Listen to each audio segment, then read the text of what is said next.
Good evening. I'd like to open the closed session.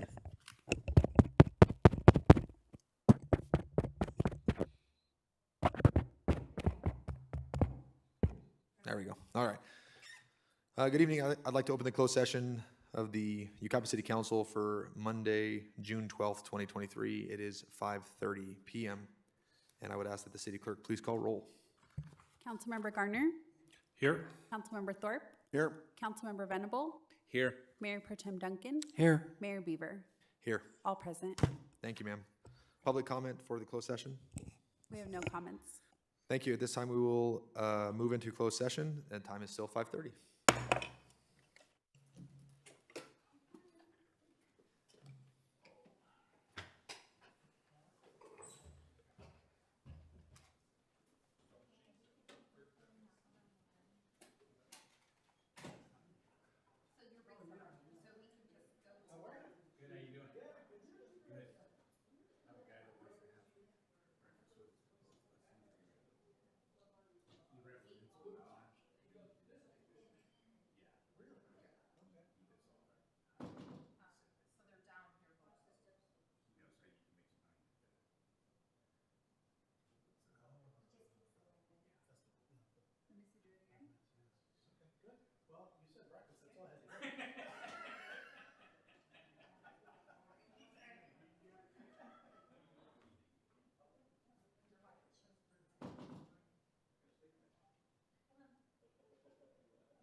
Good evening.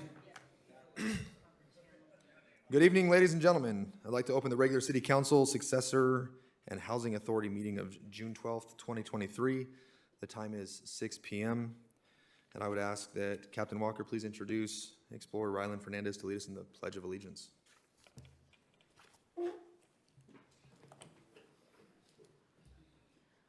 Ready? Begin. I pledge allegiance to the flag of the United States of America and to the republic for which it stands, one nation, under God, indivisible, with liberty and justice for all. Thank you.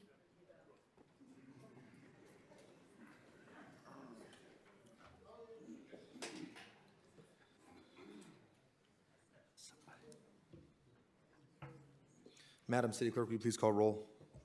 Councilmember Garner, Here. Councilmember Thorpe, Here. Councilmember Venable, Here. Mayor Pro Tem Duncan, Here. Mayor Beaver, Here. all present. Thank you, ma'am. Mr. City Manager, are there any changes to the agenda? No changes, sir. Thank you. Mr. City Attorney, can you please report out of closed session?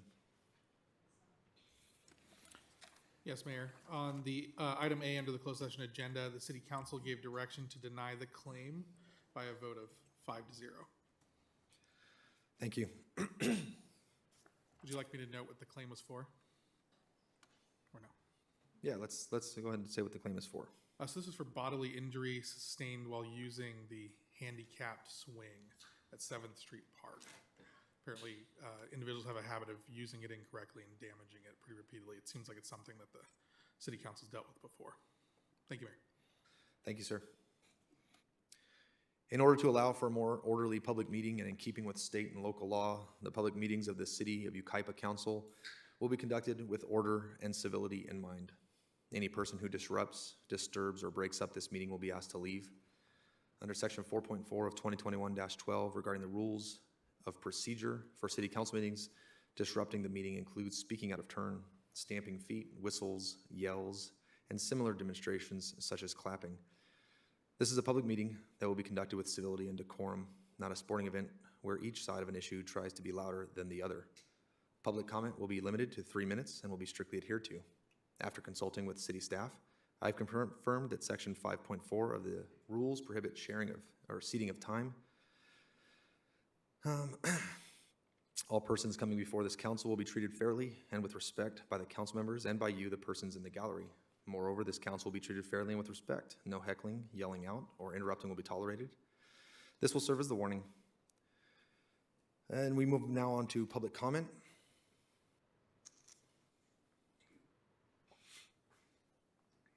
The first speaker, Mrs. Diane Smith, followed by Mrs. Martha Glubka.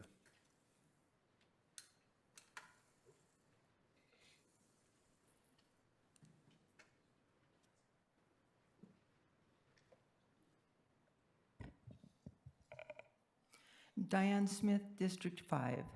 Mayor Beaver and council members. A budget is simply a tool to help you reach your goals using the resources available. If I go to the store with enough money for one dress and I buy 3, it's a spending problem, not a budget challenge. Just ask your city manager to for no more increases in staff, and that will help your budget. Debt can be an asset or a liability, depending on how it's used. Don't just view it as all bad. We have $22 million of debt left to be paid back to the general fund and $60 million in savings. So I would say we are in a good place. Chris Venable bemoaned the lost interest that resulted from the $22 million we have loaned ourselves. What I don't understand is how it would help if we charged ourselves interest? And what about the economic benefit we made in our future income and public safety? The financial investment enabled us to build the detention basins, which took property out of the floodplain, which enabled the gas station and hotels to be built, which would bring in income in the future. So what if it takes 10 years, 20 years to pay it back? Your house mortgage will most likely take longer than that, and you get to have a place to live while you are paying it off. Don't be so short-sighted. Or is this just another attempt to make Ray Casey look bad? You were having too much fun trying to discredit Ray. As Justin Bieber said, you were throwing around the word deficit quite eagerly. Why don't you quit tilting at windmills and just concentrate on doing your jobs? You'll never convince the community that Ray Casey was anything other than a professional who was competent and honest, no matter how you try to spin it.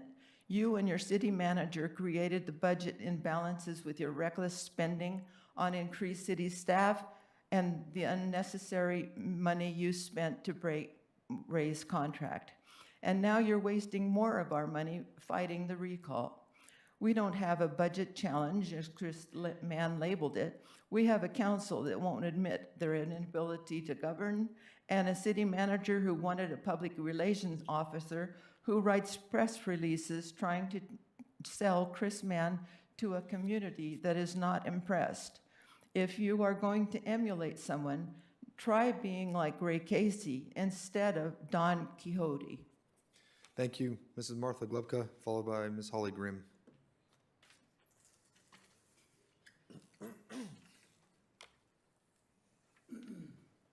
Good evening, Council. Can I say one thing before you hit the timer? I've got a proposal I'm going to talk about for a moment on here, and I've printed it out and given it to her, and she'll give you each copy after the meeting. I just didn't want it to get mixed in the pile. Thank you, ma'am. Okay? All righty. My name is Martha Glubka. Many things that our government focuses on are a total waste of time, resources, and taxpayers' funds. In Yucaipa, the rules you have put on families wanting to recycle their goods is one of those items. I have actively done yard sales for the past 45 years and been very successful in doing my part to sell items that I no longer need or use. I have made signs on posts to direct people to my home that are large, legible, and over the years, many of the same people have come to my home and told me they knew it was me and they were excited to come, as they knew they'd find good stuff and friendship. This became a fun event for all. I have submitted to you some ideas tonight to examine a proposal and to rethink possibly placing this on an upcoming agenda for consideration. Having said that, I will move on to the escapades that have become intolerable within City Council that continues to plague our community. A writ of mandate filed against the citizens of Yucaipa that have executed their constitutional rights to recall. I've never seen anything like this in my lifetime. Yucaipa at this moment has financial problems with the budget, so your solution is to have 200 or so citizens legally served to intimidate or stop their right to recall. At whose expense? This and buying out contracts, rehiring new people, adding more positions, and then asking your employees to cut their budgets is just another example of this that is digging a deeper hole financially. Who's footing the bill for all this? Yep, we are. And most of us, if given a vote, would tell you no, not acceptable. How deep a hole are you planning to dig before this is settled? A couple of months ago, I spoke to you with the idea to have an open forum meeting where the citizens and yourselves could sit down and have some open discussions and work together for the good of the city, but to no avail. Have you not noticed that each meeting many citizens, including past council members and mayors, have spoke and passionately implored you to hear them and their ideas? There is nothing inherently wrong with conflict. Disagreements happen.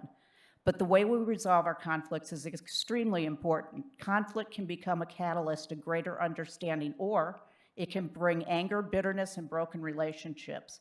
How you deal with conflict will literally shape the direction of your life. There are times when one must initiate conflict in order to speak for truth and justice. Solving conflict takes initiative. Someone must make the first move, and it involves compromise, finding ground that is greater than your differences, and it requires that the real issues are focused on. Taking responsibility for our actions is the only way to stop the excuses. Lack of transparency and a willingness to compromise has created the debacle we are currently in. Consistently, live an honest life in all your dealings with people, even when you're in the minority. It is not enough to possess integrity, you must practice it well. When I'm frustrated, I go to the Bible and search for answers, and much of what I spoke tonight came directly from there. As said in Proverbs 16:32, better to be patient than powerful, better to have self-control than to conquer the city. Can I do one more sentence? Okay.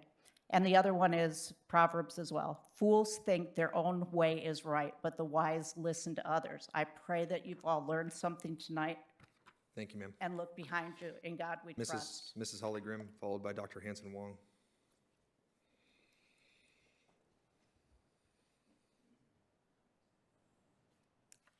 Good evening. My name is Holly Grimm, and I reside at 35766 Carter Street in Yucaipa.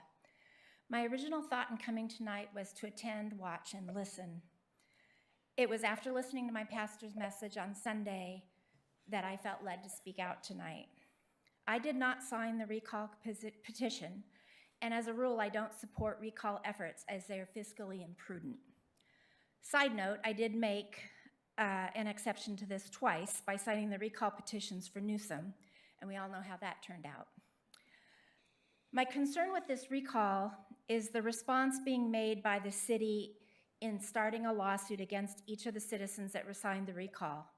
To my knowledge, it is still within our right as citizens to express and establish our concerns with the city and government leaders by supporting a recall campaign.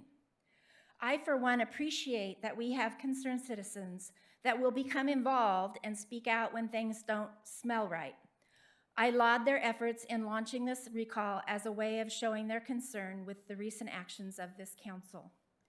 My questions to each of you are, what is the city trying to hide by starting this lawsuit? What are you afraid is going to come out during this recall attempt? You now have citizens like me that didn't previously support the recall attempt wondering what's going on. Perhaps this is just an attempt to increase attendance at the council meetings, which I doubt. You're now garnering the attention of previously ambivalent residents as well as media attention that isn't favorable to our city. Is this the legacy that you are looking to leave during your tenure as council members? Whether it's just one term or many? Right is right, wrong is wrong, and this lawsuit is wrong. Thank you. Mr. City Attorney. If I saw the press release correctly relative to this lawsuit, this has to do with false information being disseminated as truth. And if I understand it correctly, the idea is to have him in Superior Court magistrate rule on whether or not something was truthful or not. Thank you, Mayor. Yes, this is a recent change in state law allows any citizen or the elections official, such as the city clerk, to challenge a recall petition on the basis that it contains false or misleading statements. The city clerk, in her role as an election official, has a duty to ensure that the information that is being given to individuals who may be asked to sign a recall petition are being presented with factually accurate information. The city clerk in that role initiated the lawsuit. As many of the recall proponents learned when they had to publish their own signatures, there are lots of legal requirements in this process. One of them is who do you name as a defendant when you're bringing a question about the factual accuracy of a recall petition. So the proponents were named in that lawsuit. And the purpose of that, as you said, is to have a Superior Court judge look at the factual allegations that are being made and make a determination as to whether they are false or misleading or not. So should a judge review all the evidence that's presented and say that everything that was submitted on the recall effort is factually accurate, nothing changes, the recall moves forward, That's as is correct. constitutionally guaranteed? That's correct. Okay, so this is just a mechanism for seeking truth? It's a mechanism to ensure that the information that is being provided to the voters is accurate. Okay, so truth in government, Yes, it's a novel concept. that was the purpose in the legislature amending the law. Thank you, sir. Dr. Hanson Wong, followed by Mrs. Colleen Wong.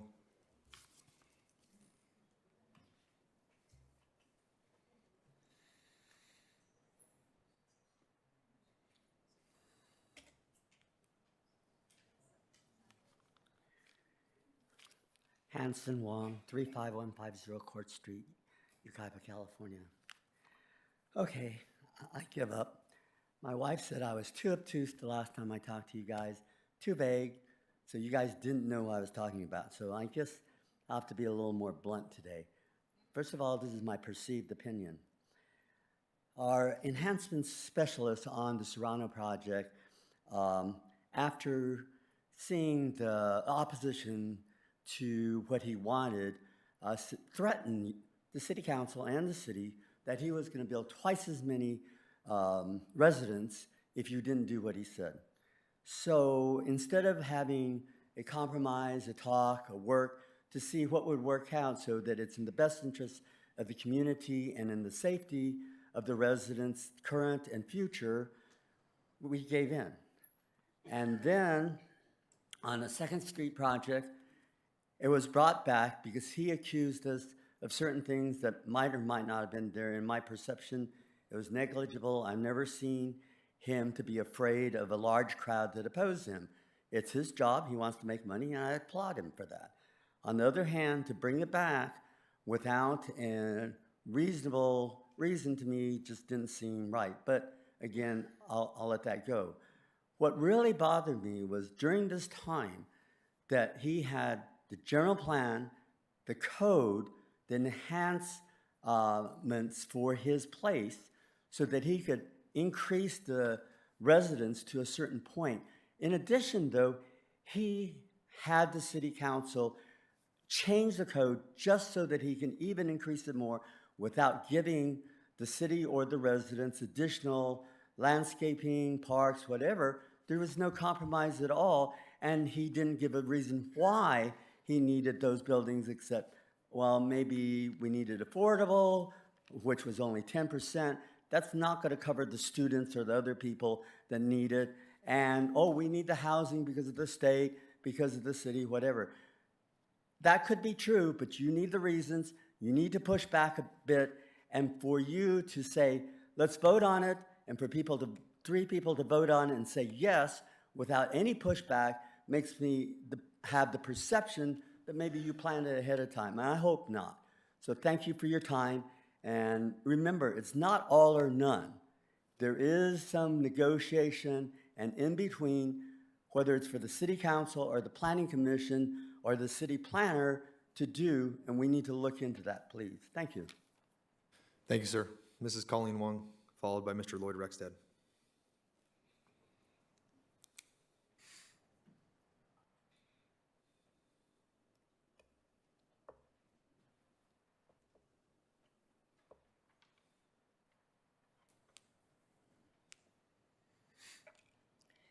Colleen Wong, 3515 Court Street in Yucaipa.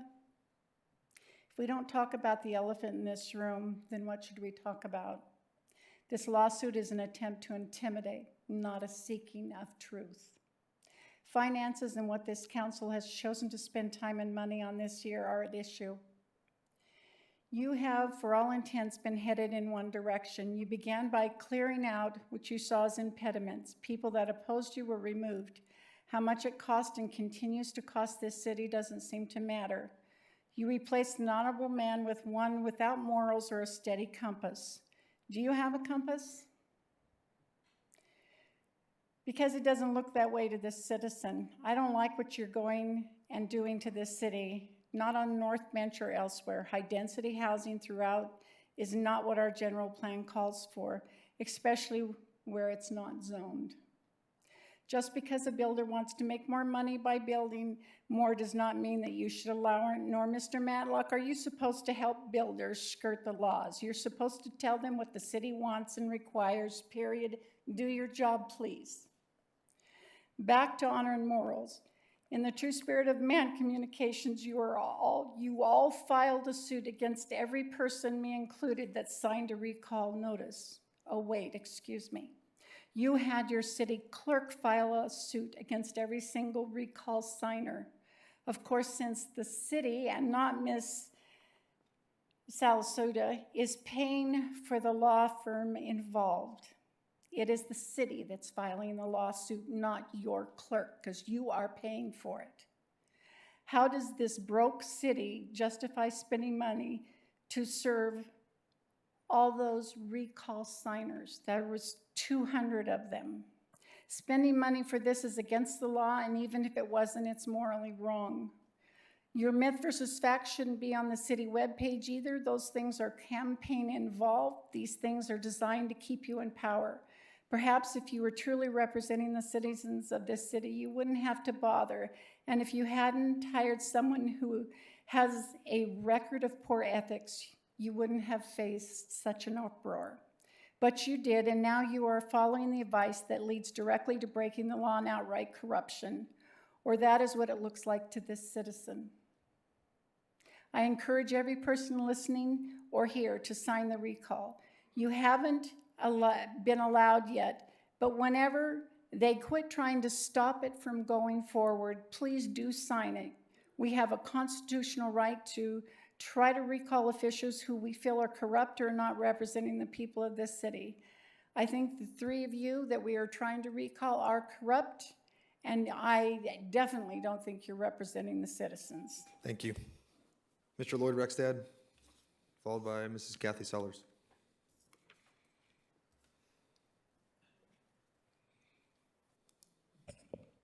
Lloyd Rexdad, District 5. I'm just here to remind you that the resistance and the anger that you experience is not rooted in a group of disgruntled North Bench folks. No, it's citywide. The anger is rooted in the firing of the former city manager and the hiring of the current city manager. That process has the appearance, I'm saying the appearance, but I believe wholeheartedly it is corrupt. The process that you participated in was corrupt. It's incredible that the night you fired Ray Casey, we had a city manager and an attorney sitting in the parking lot at 10 o'clock at night in total darkness, just readily available to provide a contract. And the city knows that about the five of you, and they're not forgetting it. It was predetermined and contrived, and no denial will satisfy anybody. There is widespread distrust of city council, city manager, city attorney, and the staff that he has brought in. And the distrust is growing with every edict and ruling that you stamp and send out of this office. The June 2nd News Mirror article, written by Chris Mann, we know that. Philip White says he wants to pursue transparency and clarity in examining the books. No, let's go back to January 9th, and let's start with transparency and clarity regarding that meeting. That's where we, the community, want to start. We want transparency regarding that meeting. It seems like your intent on exposing the financial improprieties of the previous council, some of which you were part of, that message is dead on arrival. We're not listening to that message. No. It's and your blatant attempt to block the will of the people by impeding the recall petition is a clear illustration of your bullying mentality. And that's the perception in the community. Boy, we've got a bully pulpit here with the city council. Taxpayer dollars to hire legal counsel to fight the community is unethical and wrong. Your obstructionism will not work. The recall will go forward. Thank you. Ms. Kathy Sellers, followed by Dr. Matt Underwood. Kathy Sellers, District 1. I'd like to welcome the members of the Beaumont Banning Cherry Valley Tea Party Patriots who are here as a sign of solidarity with our cause. Again, this is not a Republican versus Democrat, red versus blue, North Bench versus Historic District battle. We are a united coalition of citizens fighting for what is right and just and guaranteed under the Constitution to have our voices heard. Bobby Duncan's claims in his recall statement and the anonymous letter that it is special interest groups pushing a liberal agenda to turn Yucaipa into San Francisco is laughable, false, and misleading. Contrary to what you have told a dear friend of ours, I don't hate you. I don't hate anyone. I do hate what is taking place in our city. No one expects politicians to be perfect, but the level of disdain for the people who elected you is shocking. Mayor Beaver, we all trusted you when you told us months ago that you would honor your constituents' wishes even if you disagreed. To quote you, "It's a duty I don't take lightly. I will strive in all that I do to represent you, to listen to you, to respond to you, and respect the position I now find myself in." You're a hometown boy who told me that Diane Smith was a respected mentor of yours. Have you stopped listening to her and the many others who have tried in vain to persuade you to hear us? Instead, you have joined forces with Man Communications and filed a lawsuit against the good citizens of Yucaipa, many of which are senior citizens and veterans who are doing the best they can. They have shared with me that they've never been sued and are disgusted by the callous disregard for their right to recall. Have you no sense of decency, sir? When arrogance and ambition take over, common sense is destroyed. You can look to your right and partner with the man that can help restore trust and confidence in this council, or you can continue to fall in with the men on your left and treat the citizens as your enemies. Welcome to Yucaipa, City Clerk Anna Sauceda. What a great way for us to become acquainted. Knowledge is like water. It takes just a trickle. You can build all the dams you want, but it's still going to make its way out. Success may not come with rushing speed, but we shall return again and again, and we know that by the righteousness of our cause, we will triumph. Joe Prodetto, your comment in the April 25th press release that the city hopes that those behind the recall effort will return to conducting themselves with civility, integrity, and in the spirit of cooperation with the city, I challenge you all to step up and take your own advice. Those tenets were betrayed by the city on January 9th and continue to this day. How dare you swoop into our city on the heels of Chris Mann and insult the good character of thousands of people who call Yucaipa home. We're angry, but full of integrity and civility. As my grandmother McWhorter would say, Irish diplomacy is the art of telling someone to go to hell and having them look forward to the trip. Thank you. Dr. Underwood, followed by Ms. Christine Muller. Matt Underwood, Diamond Street. I wish I didn't have to come to these meetings. There's a good game on right now. But I need to address a statement in a local newspaper from the city's public information officer. Quote, "We hope that those behind the recall effort will return to conducting themselves with civility, integrity, and in a spirit of cooperation with the city." This is gaslighting 101. How dare the tax-paying peasants the citizen serves question the actions and decisions from the few ruling elites and exercise their First Amendment right to ask for redress of grievance against the government. Let's talk about integrity. How about the lack of integrity from the conservative Republican, proud Democrat, Matt Garner, who has voted against every campaign promise ever made on every development project? Let's talk about integrity and civility. How about the biased, interest-conflicted Councilman Duncan that likened several ladies to Judas Iscariot stabbing him in the back? This isn't Jerusalem 2,000 years ago. You weren't stabbed in the back nor betrayed with a kiss. You've led the city down a destructive path for far too long, and apparently after 11 years don't have a good grasp of city finances. Speaking of financing, you also voted to give your friend a reduction in development impact fees through zoning exception to put senior designated high-density housing where it doesn't belong.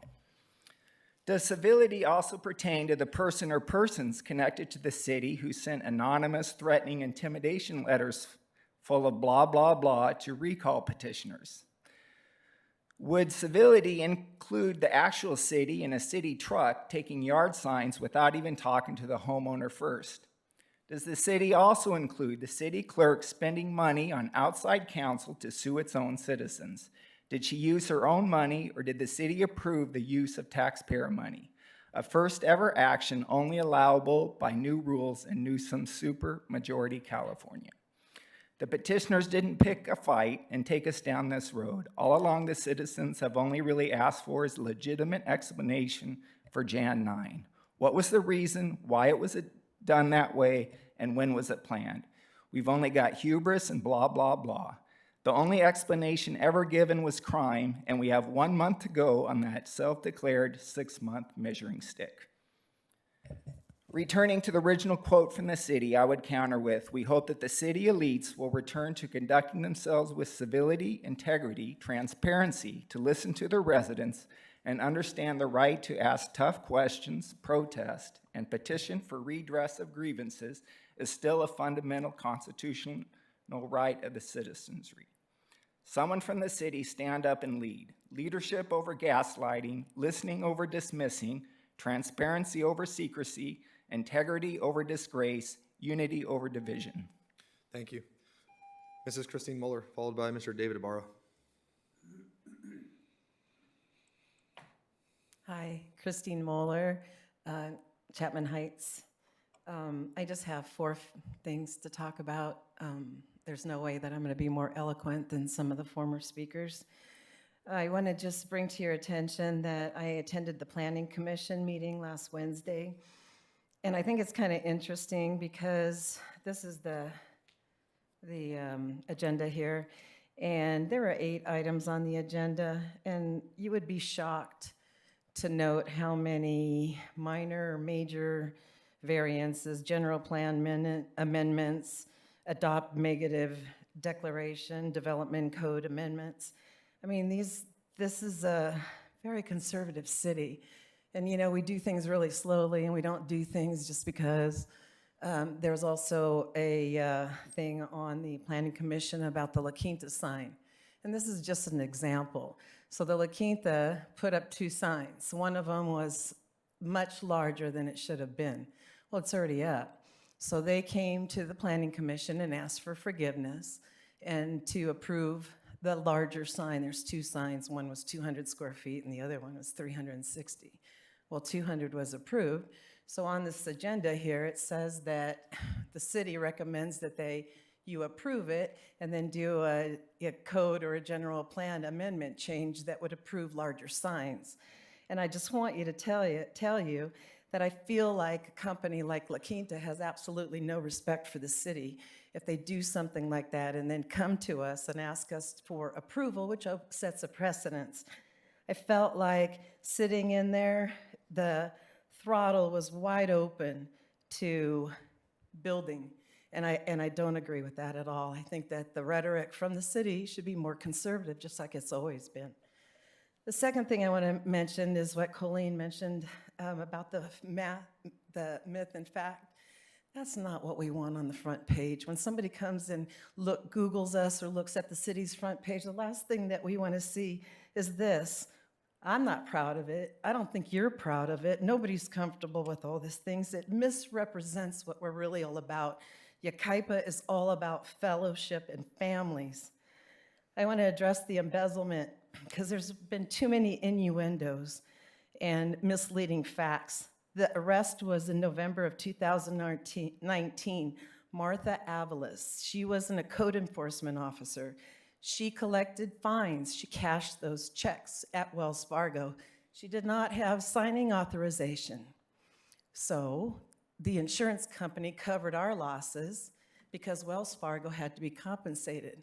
Well, she got prosecuted and it came out that Wells Fargo was at fault. So Wells Fargo was the one that ate the money. Thank you, ma'am. Mr. David Ibarra.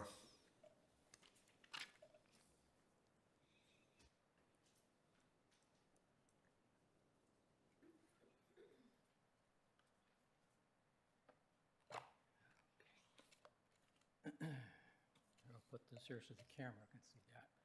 David Ibarra, I live on First Street. Honorable Mayor and Council, and citizens of Yucaipa. Because of the way our Constitution is written, I prefer to say honorable American citizens of Yucaipa because the power of the government rests with we the people. A few things I'd like to share. One of them I feel is the people should go forward with their gut feeling on the recall. I agree with former Mayor Riddell in his article in the paper. Everybody knows about that. It is a constitutional protected right that we have. The city's clerk office is another thing I happened to look at. The website says to serve as a neutral liaison. And from what I see, seems like the city clerk office is weaponizing against we the people in this lawsuit. Meanwhile, the city manager's office is hiring attorneys to fight against we the people as the city is the city using city funds? And I ask that question. So are they coming from outside interests? The other thing I like to talk about is budget. My suggestion on the budget, the people need to contact their council and request budget cuts across the board, looking into the effects of 5, 10, 15, or even 20% scenario cuts across all your departments, including furloughs if they are needed in order to bring the city within its means. The city manager's office doesn't need a PIO. That's extra fluff and mostly propaganda to make the city look good. The extra staff to do the work of a city manager isn't necessary. One city manager can do this. The other thing I ask is renegotiate your outside contracts. And one last thing, operate within your means. We, the people, have over the last few years operated and cut our own budgets just to make ends meet in our households. The city should do the same. And I, for one, will not accept any tax increase because that's probably where you start looking to get more money in for your revenues. And thank you all for your time. Thank you. That concludes public comment. We'll move on to the consent agenda.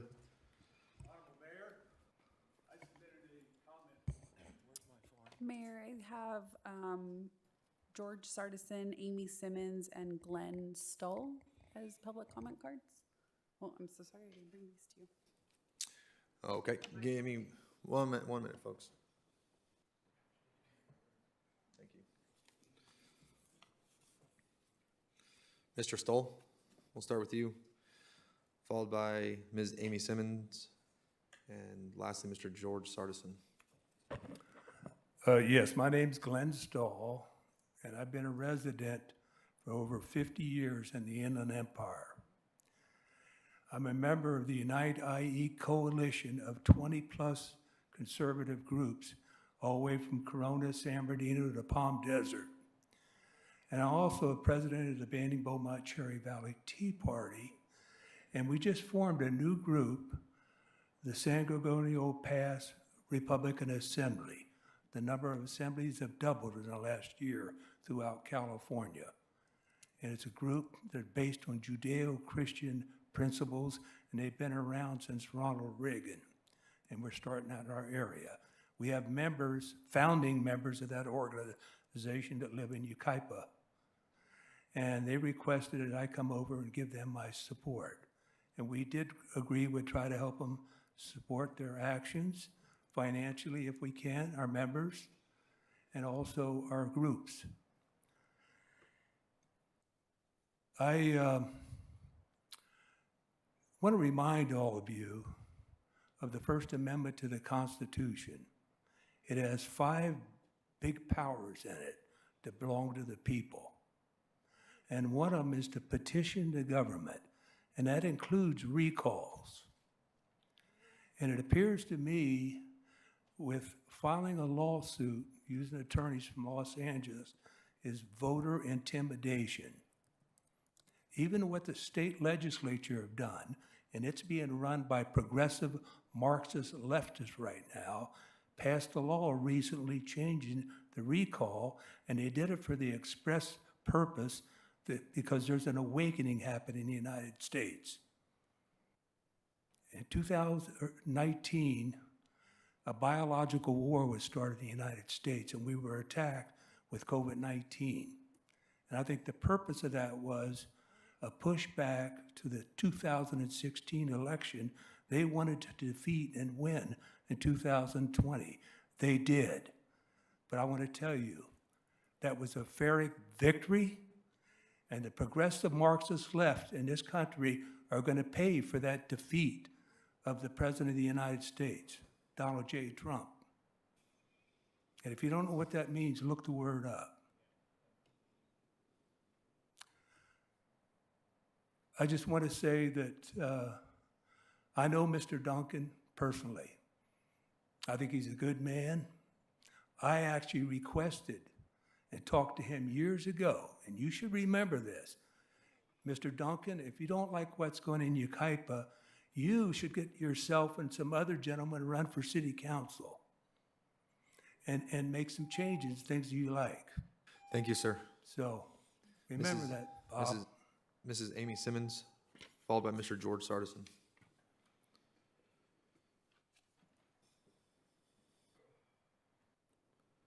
Hi, Amy Simmons, Whisper Ranch, city staff, city council. I'm back again to remind you about the library. I wrote a letter to the editor this week and beseeched the city to look for funding, cooperation between the county, the city. We do have an opportunity now for a new library. Our building that sits there was built in the 60s. We packed over 250 families into the library today for our summer reading program, and that was the first of 2 sessions that we have each week. So, you know, there's nothing new about the books as they stand right now with your budget. It's prudence going forward in the way you use your city funds, the way you project things. I think there's a lot more alarm in the community on the heels of distrust and on the heels of upheaval, and it's alarm that really shouldn't be there. I think the city's trying to step back and say, what's a prudent way to look forward and to look at this budget that exists? The money is the same as it always was. So I can see there's a lot of civic engagement here. People care about this city, and I'm hoping and praying we can find some common ground here, sir. And I'm also hoping and praying that somehow we'll take advantage of that huge grant we got and get ourselves a new library. Thank you. Thank you, ma'am. Mr. City Manager, I think now might be a good time. Can you update us on the meeting you had with the county, please? Yes, sir. So we are actively working on hopefully finding a solution to the library project issue. Our estimates are that it'll end up being about a $25 million project. We have a $9 million grant from the state, which is fantastic. It is a matching grant, meaning that we have to come up with at least $9 million. But since it's about a $25 million project, we're about $16 million short. We've been having discussions with the school district. The school district is offering a piece of property where the project can be constructed, but is indicating to us that in terms of money contributions beyond that, they probably won't be able to participate. We have had discussions and meetings with the county. We had one just a couple weeks ago with the county CEO, and he would really like to see this project happen. So he's going to go back and see what funds he can rustle up. I think we would be lucky if it ended up being somewhere in the neighborhood of $6 million, which would be phenomenal. But then, we'd still have about $10 million to figure out how to come up with. One of the challenges we're facing with this project is that the grant from the state has a timeline attached to it. So if we are to use these funds, we have to be able to construct and open for operation the library by some point in 2026. So it doesn't give us a lot of time to figure out the financial puzzle. Some have suggested that we try to go out and find donations, and that's certainly something we can do. Normally those types of efforts take many years to accumulate all of the funding. We're not optimistic that we'll find someone who's willing to donate in the neighborhood of $5 or $10 million. So it's a tough one. We certainly don't want to have to give back the $9 million grant, but frankly, we just don't have $16 million laying around to be used for that purpose. So we're working on it, and we hope to find a solution soon. Thank you, sir. Mr. George Sardison.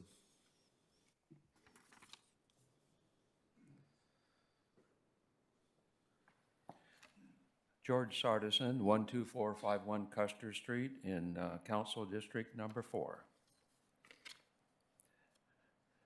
I have here the petition for writ of mandate and complaint for injunctive relief that our city clerk, Anna Salceda, filed against over 200 residents who signed the petition for the notice of intention to circulate recall. The Sutton Law Firm of Los Angeles are the attorneys for the city clerk. As one of over 200 respondents listed in this filing, and a resident of the city, I request under whose authority was this law firm retained, and what is the current cost to the city? Mr. Mayor, did you authorize the contract for the expenditure of city funds? Or did the city manager execute a professional services agreement with the Sutton Law Firm using city funds?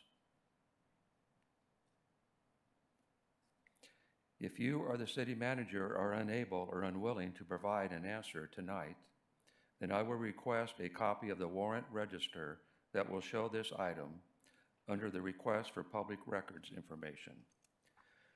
Quoting from the Sutton Law Firm, political and election lawyers, focusing on campaign, election, governmental ethics, lobbying and nonprofit law, and litigation, committed to helping our clients achieve their political and legislative goals. The Sutton Law Firm specializes in political and election law and litigation, representing businesses, individuals, candidates, ballot measures, PACs, and nonprofit organizations involved in the political and legislative processes on the local, state, and national level.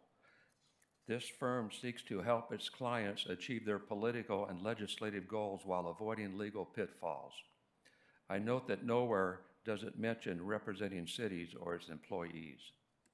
What a coincidence that all of this sounds like something that reads right from the Mann Communications website.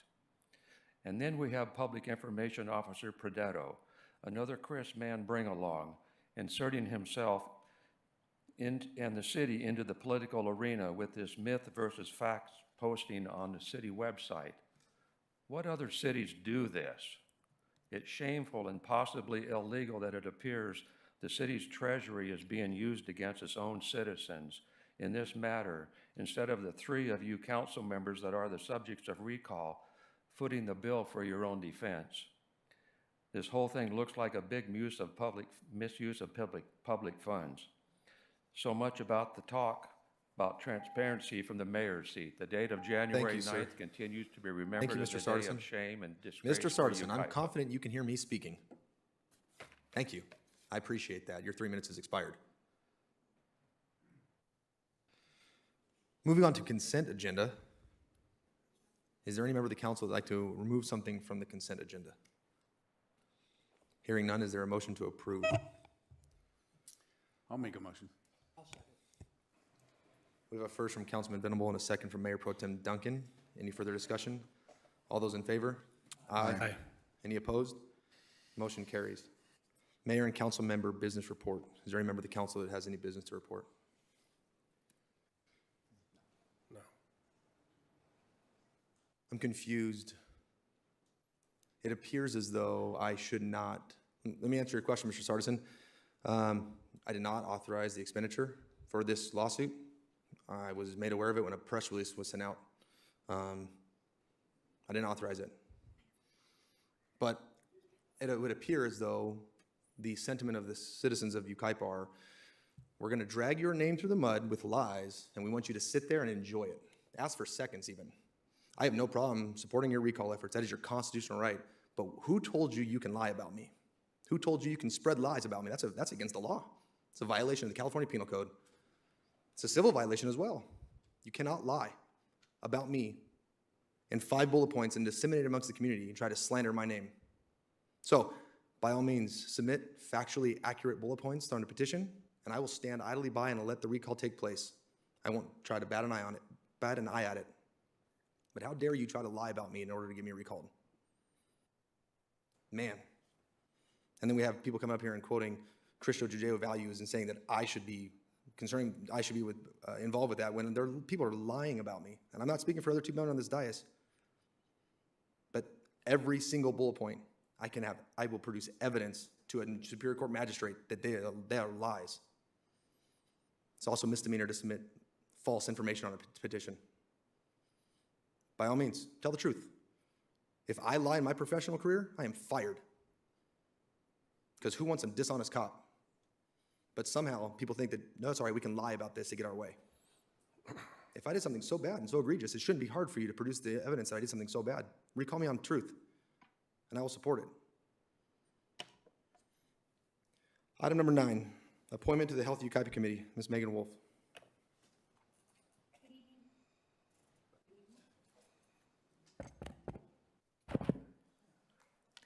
Good evening, Mayor and City Council. The Healthy Yucaipa Committee currently has one open council member position. This evening, staff is recommending that Councilmember Matt Garner review the attached citizen service application for Brandy Hickman and consider her appointment to the Healthy Yucaipa Committee. This concludes my report, but I can answer any questions you may have at this time. I'm good. Thank you, Megan. Mr. Venable, or Mr. Garner? I'd like to appoint Brandy. Need to vote for that? Or is that his appointee? The council needs to vote. Okay, so we have a motion to appoint Brandy from Councilman Garner. Is there a second? I'll second. You did the motion. So we'll have a second from somebody else. I'll second. All right, second from Councilman Venable. Any further discussion? All those in favor? Aye. Any opposed? Brandy, are you here? Would you like to be heard? No? Thank you for your willingness to step up and help our city be more healthy. Dr. Wong, we have another member of your committee ready to make our city healthier. All right. Item number 10, appointment to the Trails and Open Spaces Committee. Fermin Preciado. Good evening, Mayor and council members. Thank you. The Trails and Open Space Committee is a 9-member committee, and it also currently has one vacancy. That is a result of a voluntary resignation earlier this year. The vacant position is Councilmember Gardner's appointment, and the term expires on January 1 of 2025. 6 applications were received for this position, and staff's recommendation tonight is that Councilmember Gardner appoint one member to the Trails and Open Space Committee. And that concludes my report. Thank you, sir. Man. I'd like to appoint Travis Heaps. We have a motion to appoint Travis Heaps. Is there a second? I'll second that. We have a first and a second. Is there any further discussion? All those in favor? Aye. Any opposed? Hearing none, the motion carries. Moving on to department reports. Mr. Ben Matlock, on item number 11, request for reduction of code enforcement fines, 9889 Azurite Street. Thank you, Honorable Mayor and City Council members. Before you is a request that was received for the reduction of admin fines. Just for a bit of history, the property itself did receive a complaint in September of 2021 regarding overgrown vegetation, trash, and inoperable vehicles. After a notice of violation was issued for the complaint, there was some progress, or let's see. So there was no progress made on those efforts, and so kind of following that, a warning was issued via certified and regular mail, and then after that, that warning was officially issued, another inspection was done in October of 2021. Some progress was made on that vegetation, but the site itself remained mostly out of compliance. And so then after that, the first fine was issued. After several different fines were done, after the fourth fine was issued in January of 2022, reinspection was done, and the overgrown vegetation and operable vehicles were removed and addressed. However, trash and debris remained. Following that, additional citations and were issued, and then ultimately, or kind of a key highlight on the schedule was in May of 2022, a reinspection was done. After that fine was issued, it was done again through regular mail and certified mail. That was the first time mail was received back as undeliverable, as unclaimed for just the certified mail. The regular mail did not return. And then additional fines and citations were issued over time. The most recent activity and kind of where we are today is in January of this year, the city transitioned to data ticket. Their first citation was based on the property owner's address, again from the county assessor. And then the second one that they issued in February of this year was a newly updated address from the county. After that issue, or the 22nd fine was issued, the property owner's representative, the son-in-law, did reach out to code officers about the issues. They did resolve the code issues then, and then did identify that their father-in-law actually lived in another location, and so they were not receiving the mail. And so with that, the total fines, because of the the citations and codes was over $10,000, and so they were requesting that the city consider reducing their fines. As part of the process, usually if city council does decide to reduce fines, they usually retain at least the staff costs, and so that's providing an amount of approximately $3,000 as noted in the agenda report, and I'm happy to answer any questions, and I believe the property owner is here to address some of the issues that they had with their mail during that code enforcement citation from September 2021 to today. Thank you, sir. Are there property owners present that want to be heard?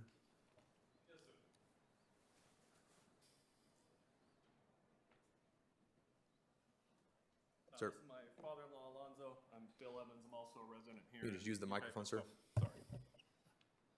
Sorry. Bill Evans. I'm a resident here in Yucaipa and also on the board of the Chapman Heights. That's my father-in-law, Alonzo. He's the property owner. Okay. Thank you for being here. Did you have anything you wanted to add to Mr. Matlock's presentation? I guess not specifically up front. I'd kind of like to hear the council's just viewpoint before we drag it on too much. Okay. The reason I ask is there may not be an opportunity to speak again. If you'd like to present a case or a request of us, now would be the time. Okay, great. Yeah, I mean, obviously, as soon as we found out about this, we were, quick to reach out to code enforcement to, work with them to get everything in compliance as soon as possible. I've been a resident in the city here for 10 years on the, board of directors. Like we are certainly not trying to be combative towards the wishes of the city, and obviously want to keep the property nice for everyone. It all seems to stem from a mix-up at the county. When he moved back to his other property, he was of the belief that everything had been recorded to change his address. I mean, his, obviously his insurance, his property taxes, mortgage statements, everything were going to this other address. He had no reason to believe anything was awry at the property. I did read through the council notes that were posted there, where the code enforcement officer had stated that he had left notices taped to the mailbox. As I understand, I don't believe there may be some legal questions with that, and that the post, whoever's delivering the mail would generally remove those notices. So there's some question on, if any of those were even there at the time when a tenant would have seen it or something. And, even with that, when he initially got the fine in the mail, the only thing he got was a fine that said it was $580.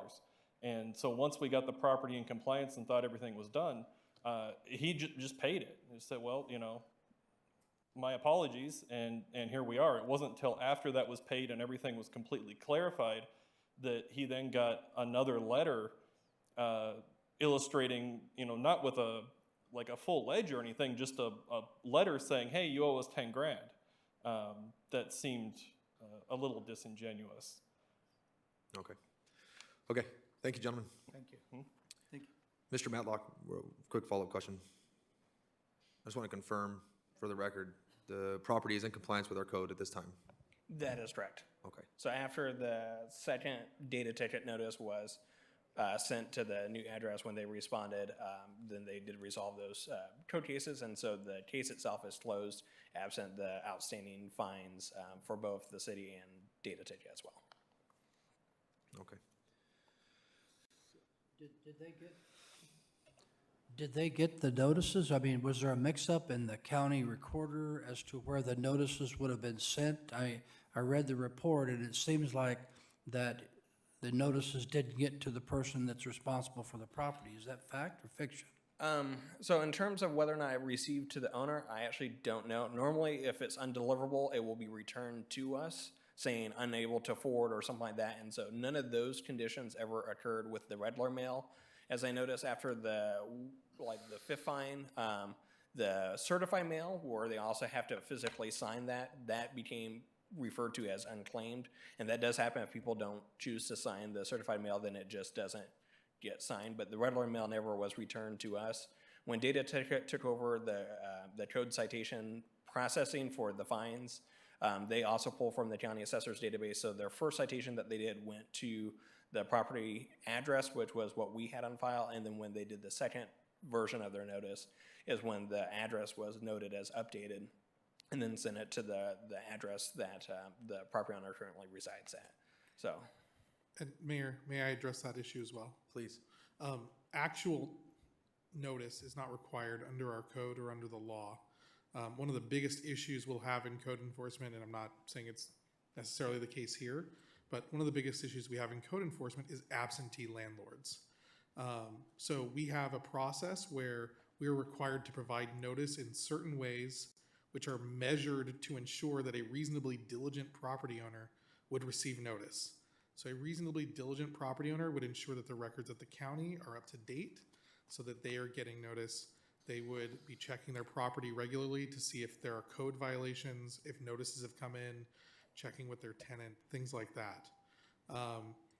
We don't want to get in the habit, I think, as we try to move forward some of these quality of life initiatives of saying, oh, well, if you didn't get the 10, 15 letters we sent, well, then all is forgiven. I think it's certainly up to the council in this particular case to decide whether, based on the facts that were presented from the applicant, whether it makes sense to waive them or reduce them in this case. But to your point, Mayor Pro Tem, I just wanted to make it clear that actual notice is not required. And if that was the standard, it would be very difficult for us to do code enforcement. But typically, responsible property owners, if they're not getting the notice and the person that's renting the property doesn't really notify the property owner, it's difficult to be a responsible landowner if you don't get the notice. I think that there's something to be said there. If there's some, difficulty where maybe your tenant is the one doing the violations, they see the thing in the mail, they rip it up and it goes away. I certainly understand that. But, one of the things is we send notice to where the records of the county for where the responsible property owner is. The county has tax records where they mail those notices. That's what we go by. If that's not updated by the owner, that's the responsibility of the owner. And the other thing I would just say is, and I get this when I'm doing code enforcement cases a lot, is I had no idea that there were problems at my property. Well, drive by your property once in a while. We want Yucaipa to be a beautiful place to live, and these violations seem readily apparent from the street. if I may add, sorry, is the code officer, because during the different periods of notices, different issues were abated, but not the whole picture.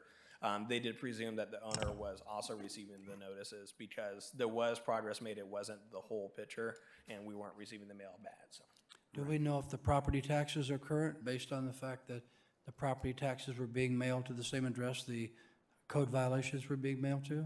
Do we know that? I presume the property taxes are up to date. I'm not aware of any. We don't know that. Yeah. Well, that's my point on it. There was progress throughout this whole thing, right? So somebody had to know to make progress on the property, right? The homeowner, as far as the homeowner goes, or somebody at that address had to know to make. Based on the conditions, the code officer presumed that they were aware of those citations. Right. I mean, it could have been just happenstance that the tenant was addressing some of that stuff for other reasons. They but paid a fine though too, so. What? They did pay the $500 fine. They did after the most recent data ticket one was mailed to the current address.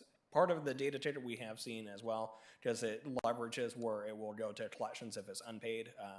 Some of the cases that have gone on for a while have seen more movement as a result of the collections process rather than the lien process we had before. Okay, thank you, sir. Any other questions? Motions?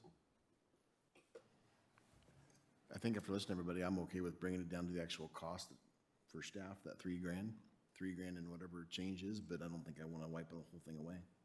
Because I think there's got to be some level of, if it's your property, at least following up with it occasionally and seeing what's going on. So that would reduce by $6,837, down to $3,760.95.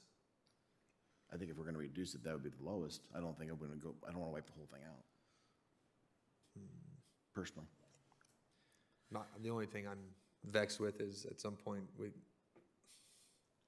we're doing the same thing over and over again and expecting a different result, I think there is some onus on the city to, we've been issuing tickets and nobody's responding. Well, at what point is there maybe some due diligence to ensure that the information is, instead of just letting citations rack up to the tune of $10,600? That seems like the definition of insanity to me. Okay, so there's a motion to reduce cost by $6,837 and to leave the staff costs at $3,762.95. Is there a second for that? I'll second. Any further discussion? All those in favor? Aye. Aye. Aye. Any opposed? No. Motion carries 4-1. Moving on to item number 12. This is going to be presented by Mr. Trevor Benson's Law Enforcement Services Contract. And Mr. Mayor, I probably have to recuse myself from this since it has to do with the contract, since I'm employed by the Sheriff's Department.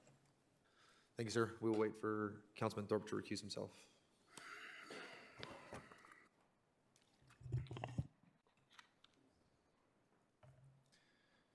Mr. Benson, the floor is yours. Good evening, sir. Good evening, Mr. Mayor and members of council. Today I'm here to present the FY 23-24 contract between the City of Yucaipa and the San Bernardino Sheriff's Department for professional law enforcement services. Since its inception, the city has always contracted its police services with the San Bernardino Sheriff's Department. The San Bernardino Sheriff's Department is an amazing agency with dedicated members and with a mission and vision, which is in line with that of our citizens and the needs of our community. This police services contract, which is your attachment number 1, is approximately $662,000 over the previous FY 22-23 contract. And that increase is based on a number of factors, included but not limited to negotiated cost of living increases with the Sheriff's Department personnel, increased cost of vehicles, increased cost of vehicle repair, and increased liability bonding. Staff is requesting council authorize the mayor to execute this agreement between the city of the San Bernardino County Sheriff's Department in the amount of $12,628,608. I'm available for any questions should the council have any. Thank you, sir. Questions of staff? So I'll say it. It's been said before since I've been on the council. While we're facing what some has described as debt that can be viewed as not bad, that we still have a debt. And with that being said, I still will motion to approve this. I will never vote to defund the police. Law enforcement services are absolutely paramount. We've seen time and time again, national level, where efforts to defund or go cheap on law enforcement has turned deadly by the replacement of quality law enforcement with inadequate and under-trained law enforcement officers. Moreover, the men and women who wear tan and green and patrol our streets are absolute professionals. They're deserving of our highest respect. They truly embody what our citizens require of them for peace and safety. The rumors that is the goal of this city to replace them with members of our own police department are silly. And Captain Walker, Lieutenant Scoville, thank you for everything you guys do for our city. I wish I could give you more resources. I truly believe you're still understaffed. We've made headway in the last 2 years, but that's just the Band-Aid on a sucking chest wound in my mind. You need more, and I will continue to fight to get you more resources because, quite frankly, this is scary times we're living in, and we have tragedy in our community that we have to deal with. So thank you for holding the line. So with that, I will enthusiastically motion approval of item number 12. I'll make a motion. Your second? I'll second. Oh, yeah. We have a second by Councilman Venable. Any further discussion? All those in favor? Aye. Aye. Any opposed? Motion carries. Thank you, sir. Thank you, sirs.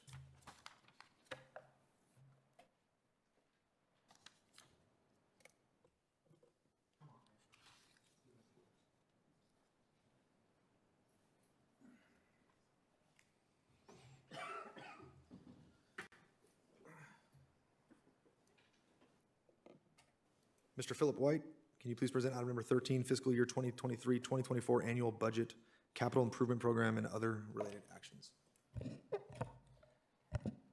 Yes, thank you. Good evening, Mayor, Mayor Pro Tem, members of City Council. The item before you is the fiscal year 23-24 annual budget, capital improvement program, and other related actions. There are 14 recommendations included in this item. I think it's a good moment for me to note that recommendation 3, which is resolution 23-26, recommendation number 5, which is resolution 23-16, and recommendation number 6, resolution 23-15. There were revisions to those. Those hard copies of those were handed out. They're also available in the back. But staff is recommending the approval of those items as revised. The 14 recommendations include 12 resolutions. There is also an employee memorandum of understanding and a set of personnel rules. And the 14th item is a authorization to procure an extension to an existing contract related to IT. And with that, we'll get into it. You're familiar with this chart. The annual budget authorizes a spending plan for the city. The draft budget that's included in your packet is the culmination of many months long process of data gathering, compiling financial data, and evaluating opportunities for operational efficiencies. We started that process with analyzing historical trends. You've seen this chart several times before. This is the historical trend of the general fund, including the fire fund, and the inflows and outflows related to that fund. Again, just to highlight what we've talked about several times previously, from a budget perspective, the challenges began in 2019, and were a combination of both the fire operation and the general fund. It's important to note, beginning with the fiscal year 24 budget, the one that's in your packet, we have pulled apart the general fund and the fire fund. So historically, those have been presented together in the packet, and from here on forward, those would be pulled apart and you can evaluate each one of those individually.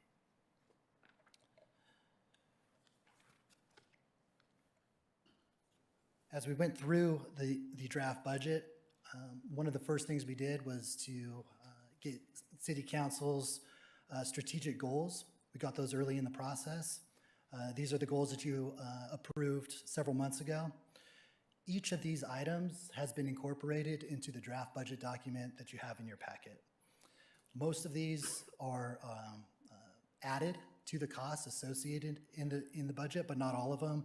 There are exceptions to that, such as item number 4, which is a focus on the completion and maintenance of existing projects.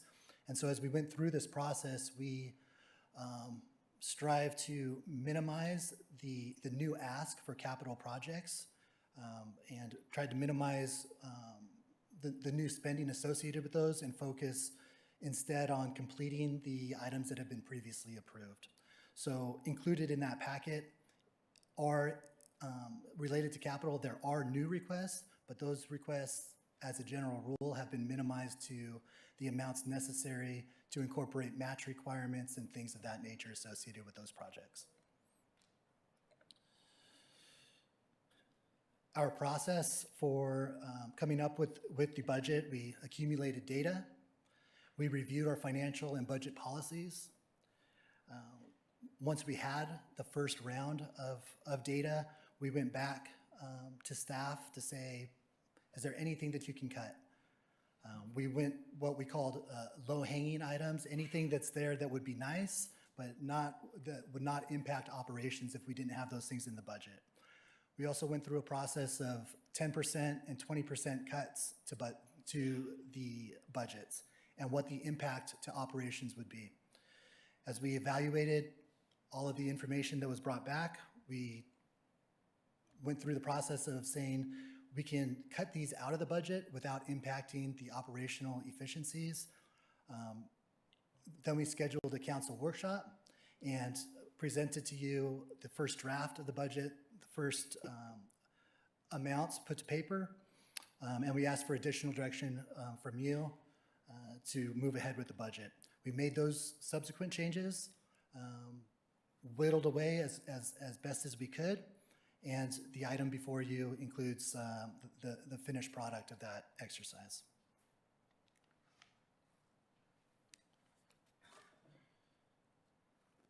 As we went through this process, we did review our internal budget and financial policies. We did amend our budget policies. We clarified what our budgeting basis of accounting was. That's been incorporated into the document that you have before you. We also evaluated our fund balance policy, our equity policy, made changes to that. Those items are included in the resolutions that you have as part of this item. And again, based on those updated policies, all of the resulting financial information is pushed into the fiscal 24 draft budget document. There are a couple of key results related to the general fund that I'd like to point out. Before I do, when we had that budget workshop, we presented draft numbers. At that point in time, I let you know that when we started that process, our initial go-through of the budget items, we had a budget deficit related to the general fund, roughly of $7 million a deficit. We whittled that away through revisiting what we could cut operationally without impacting operations, revisiting policy, and so on. At that point in time during the workshop, we presented a draft budget with the general fund deficit slightly over a $2 million number, $2,050,000 roughly. The results of the final changes associated with the budget, the results are in line with what you saw during that budget workshop. Slightly better. Our resulting general fund deficit is slightly over the $2 million number, $2,020,000. As we went through, a couple of key things that I did want to highlight. Projected inflows in the general fund, which are revenues and transfers in, are $32.7 million. Projected outflows, expenditures and transfers out, are $34.7 million. The difference between those two is our $2 million budgetary deficit. I would highlight, as we went through this process, we talked a lot about different deficits, one of those being the budgetary deficit. That budgetary deficit includes one-time revenues. From a structural deficit consideration, those one-time revenues would be pulled back, but our budgetary deficit is a $2 million number.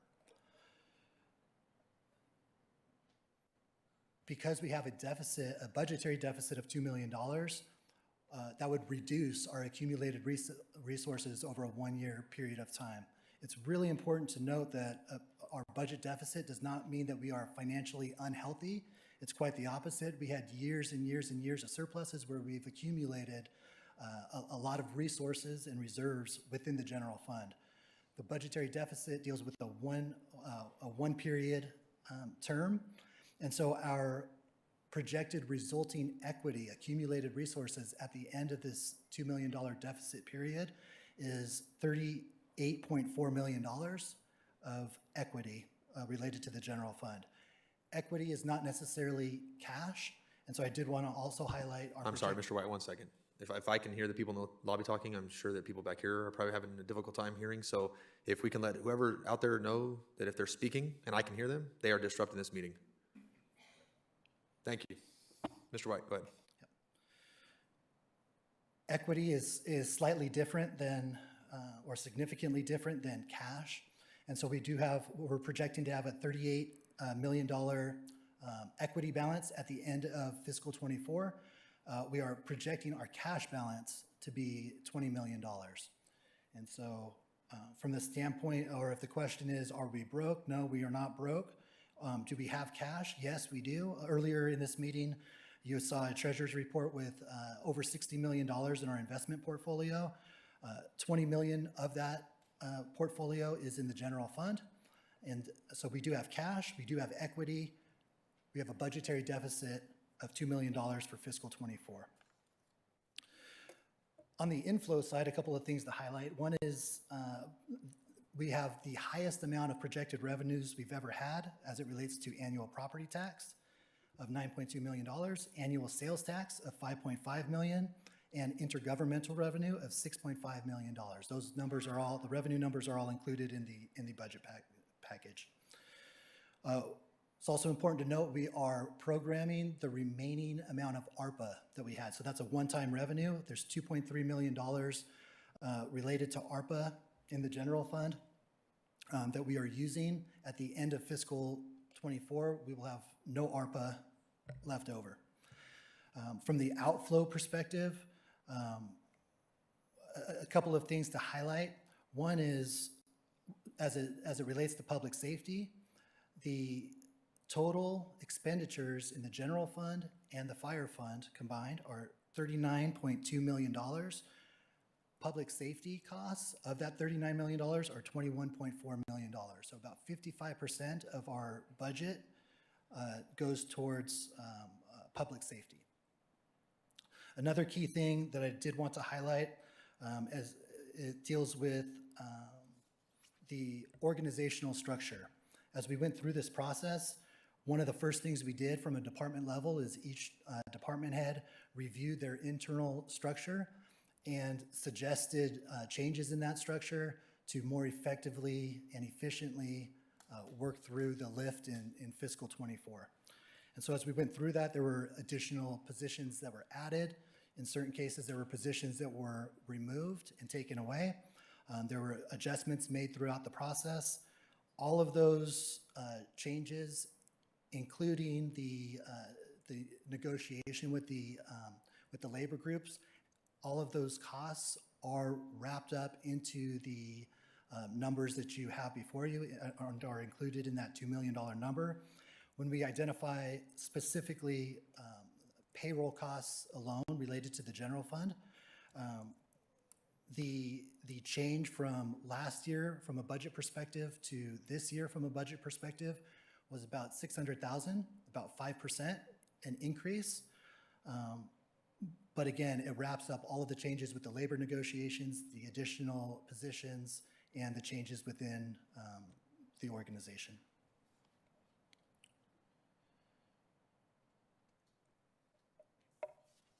Before we move on, I did want to highlight, there's been some discussion on those added positions. As we went through and looked at the structure, the changes that were made were the types of things that where if a department head saw an issue with being able to provide a service to the community or to the organization, we added a position, removed a position, things like that. So one example would be our Human Resources Division. Historically, our Human Resources Department has been staffed with a 0.5 FTE, half a position was our entire Human Resource Department.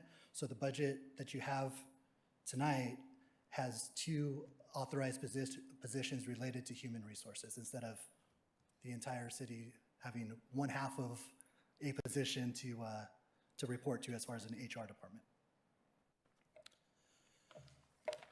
All right. Again, this slide is related to specifically the general fund, but I did want to highlight that the city is not broke, and our challenge is to effectively and efficiently utilize resources that have been previously accumulated. So that green, the green shading represents our equity in the general fund. Everything to the left of the circle is based on historical information supported by our financial statements. Everything to the right is forecast based on assumptions that we made. The circle is where we are today. So the green is accumulated resources in the general fund. The very bottom bar is what the accounting industry has identified as a baseline reserve level associated with general fund costs. It equates to 2 months of costs in the general fund. So that black bar across the bottom is the level of industry standard. The next, the gray line is what the state has determined as the low risk reserve line associated with general fund equity. And so that's a 6-month number. So what that line represents is resources for 6 months of general fund costs. You can see that our green shading exceeds that number significantly. And right inside the circle, the red line represents expenditures, and it coincidentally, that number intersects this year where our annual expenditures and our reserves are approximately the same number. But we have roughly 12 months of reserves in our general fund, where the state has said, hey, to be considered low risk and to do a great job, to receive the highest score, it's a 6-month requirement. So we're double that level. So again, we're not broke. We're extremely financially healthy, but we do have a budget deficit.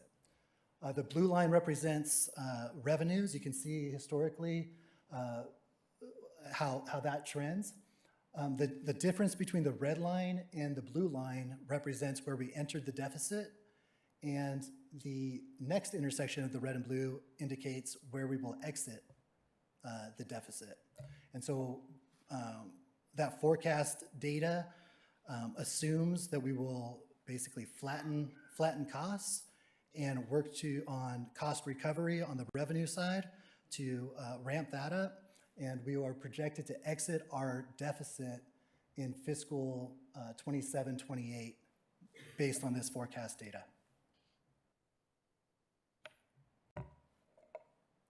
Again, the highlight here is from a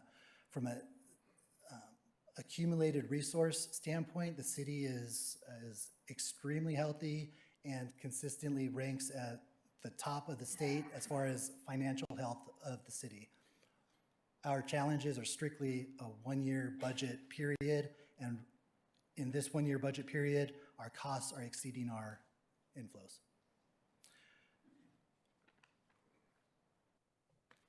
One more thing to note, the purpose as we go through this each year from the city, from a municipal governance perspective, is not to turn a profit, is not to accumulate resources. And so there's a balance between not overtaxing and not and overspending. So that balance is what we're trying to achieve. But we're not necessarily, just because we have a deficit now, does not mean that that's a terrible thing. If we had surpluses every single year indefinitely, that would indicate that we have a taxation issue, and that's not what we're trying to achieve. Okay, a couple other funds that are highlighted here. These are called major funds. They're determined by generally accepted accounting principles, deemed major. So I did highlight them on this page. One is the fire fund, where we have projected inflows of $5.5 million and projected outflows of $8 million. So we do have a $2.4 million deficit in the fire fund. Our remaining equity balance at the end of fiscal 24 will be $8 million.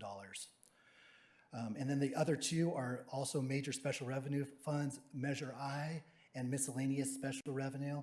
Both of those accumulate restricted resources that can only be spent for a certain activity.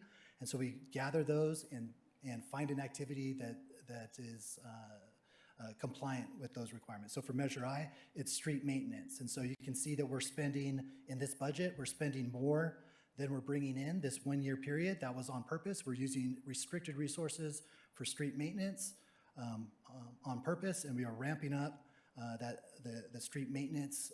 Again, going back to council's goals, we're following through on that as well as part of this budget. The three things that I did want to summarize as we go through this process is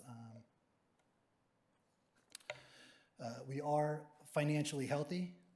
We also are in a budget deficit, and because of all of the years of surpluses, we anticipate exiting our deficit still in a position of having healthy financial reserves.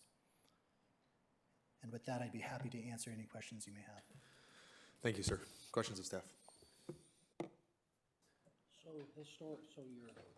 So we're going to, those two lines are going to cross in 27, 28? Yes, so those, based on our forecast at this point, we will be in a deficit position, so we'll have a similar conversation next year. But based on the direction of council as far as council goals and balancing that with the current operating goals that we have, our projection is 27, 28 will be when we exit a budget deficit. Now that assumes that we are able to flatten costs.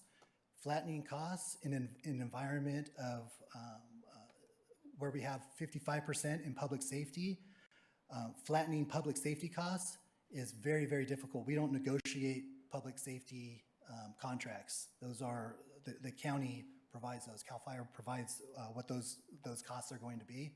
And so it's a big challenge citywide to flatten costs. That's one challenge. The other one is from a cost recovery, that blue line, we got to ramp that up and make sure that we are recovering all the costs that we are able to. But based on our current projections, short answer is yes. Mr. City Manager, Oh, I'm sorry. we've been having a discussion relative to fire fund anticipated deficit for almost 4 years now, maybe even longer before I was on the council. Do we have a plan that we can see on the horizon at some point where there's a light at the end of the tunnel where we're not going to talk about this anymore? We're going to have to talk about revenue. I don't think anyone believes that the cost of providing the service is going to go down. I think, you know, here we have a budget that separates the fire fund out from the general fund, which I think is a good idea, but you have to remember that even though we have $8 million of reserves in that fire fund, should that become depleted, we will have to transfer money from our general fund to the fire fund to cover those costs. So when I'm looking at when I'm trying to understand what our true structural deficit is this year, I look at the $2 million general fund deficit, and I understand also that that includes about $2.2 million worth of ARPA funding, right? Oh, I'm sorry, say that again? Of what? Of ARPA funding. Oh, yes. So, One time. right, so that's one-time money. So we don't include that when we're looking at a structural deficit. So really, our general fund structural deficit is a little over 4.2 million, really. Our fire fund deficit this year is 2.4 million, right? So when you add those things together, our true structural deficit this year is $6,677,000. All right. So we're going to have to talk about revenue at some point. So, and Chief, if I start dabbling down a road that we're not ready to talk about yet relative to Confire, can you maybe offer some perspective on Confire as it relates to your budget?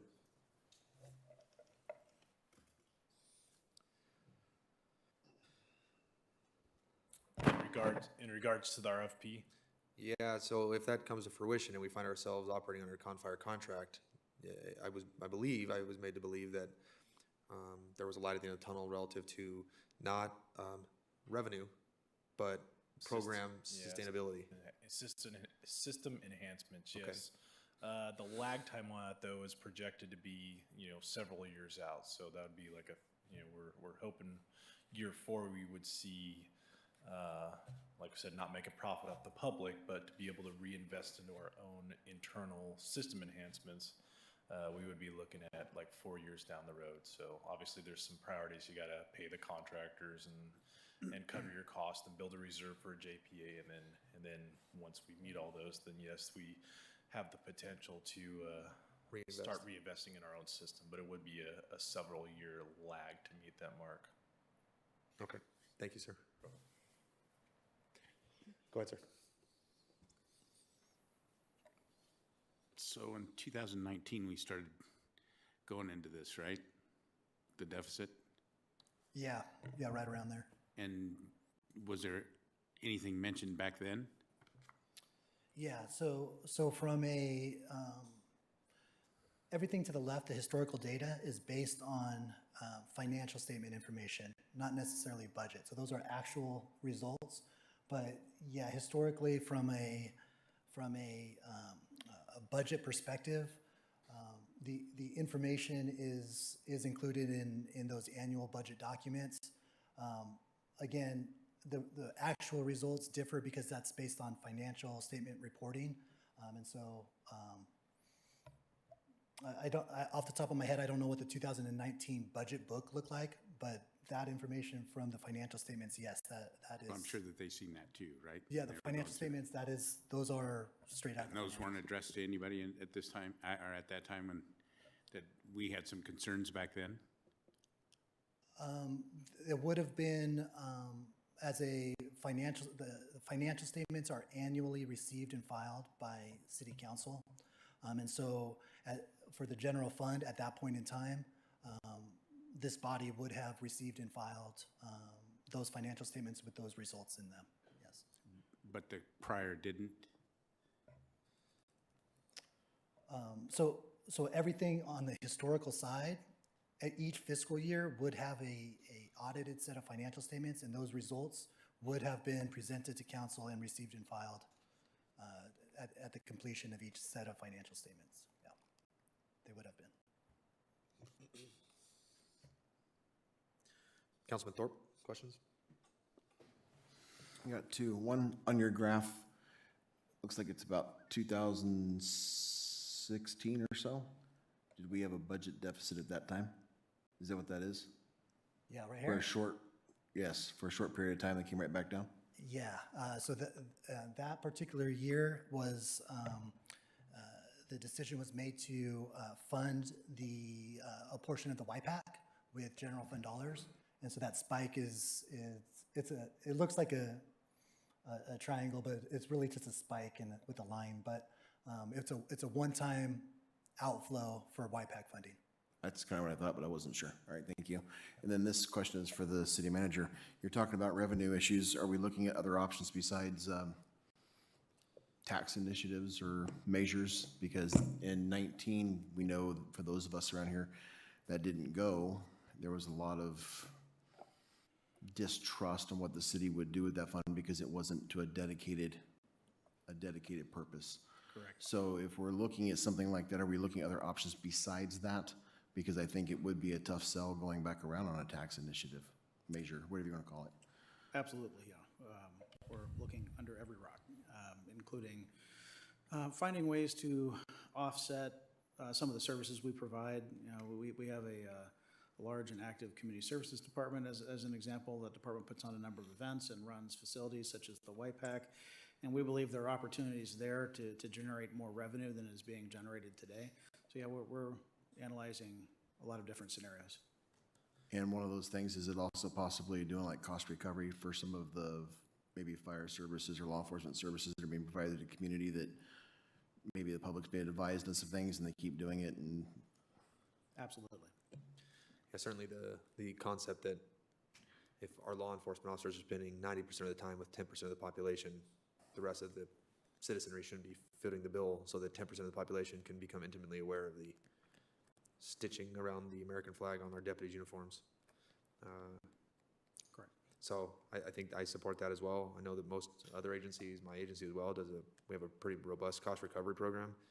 If you use city services more than you should be, you pay for it.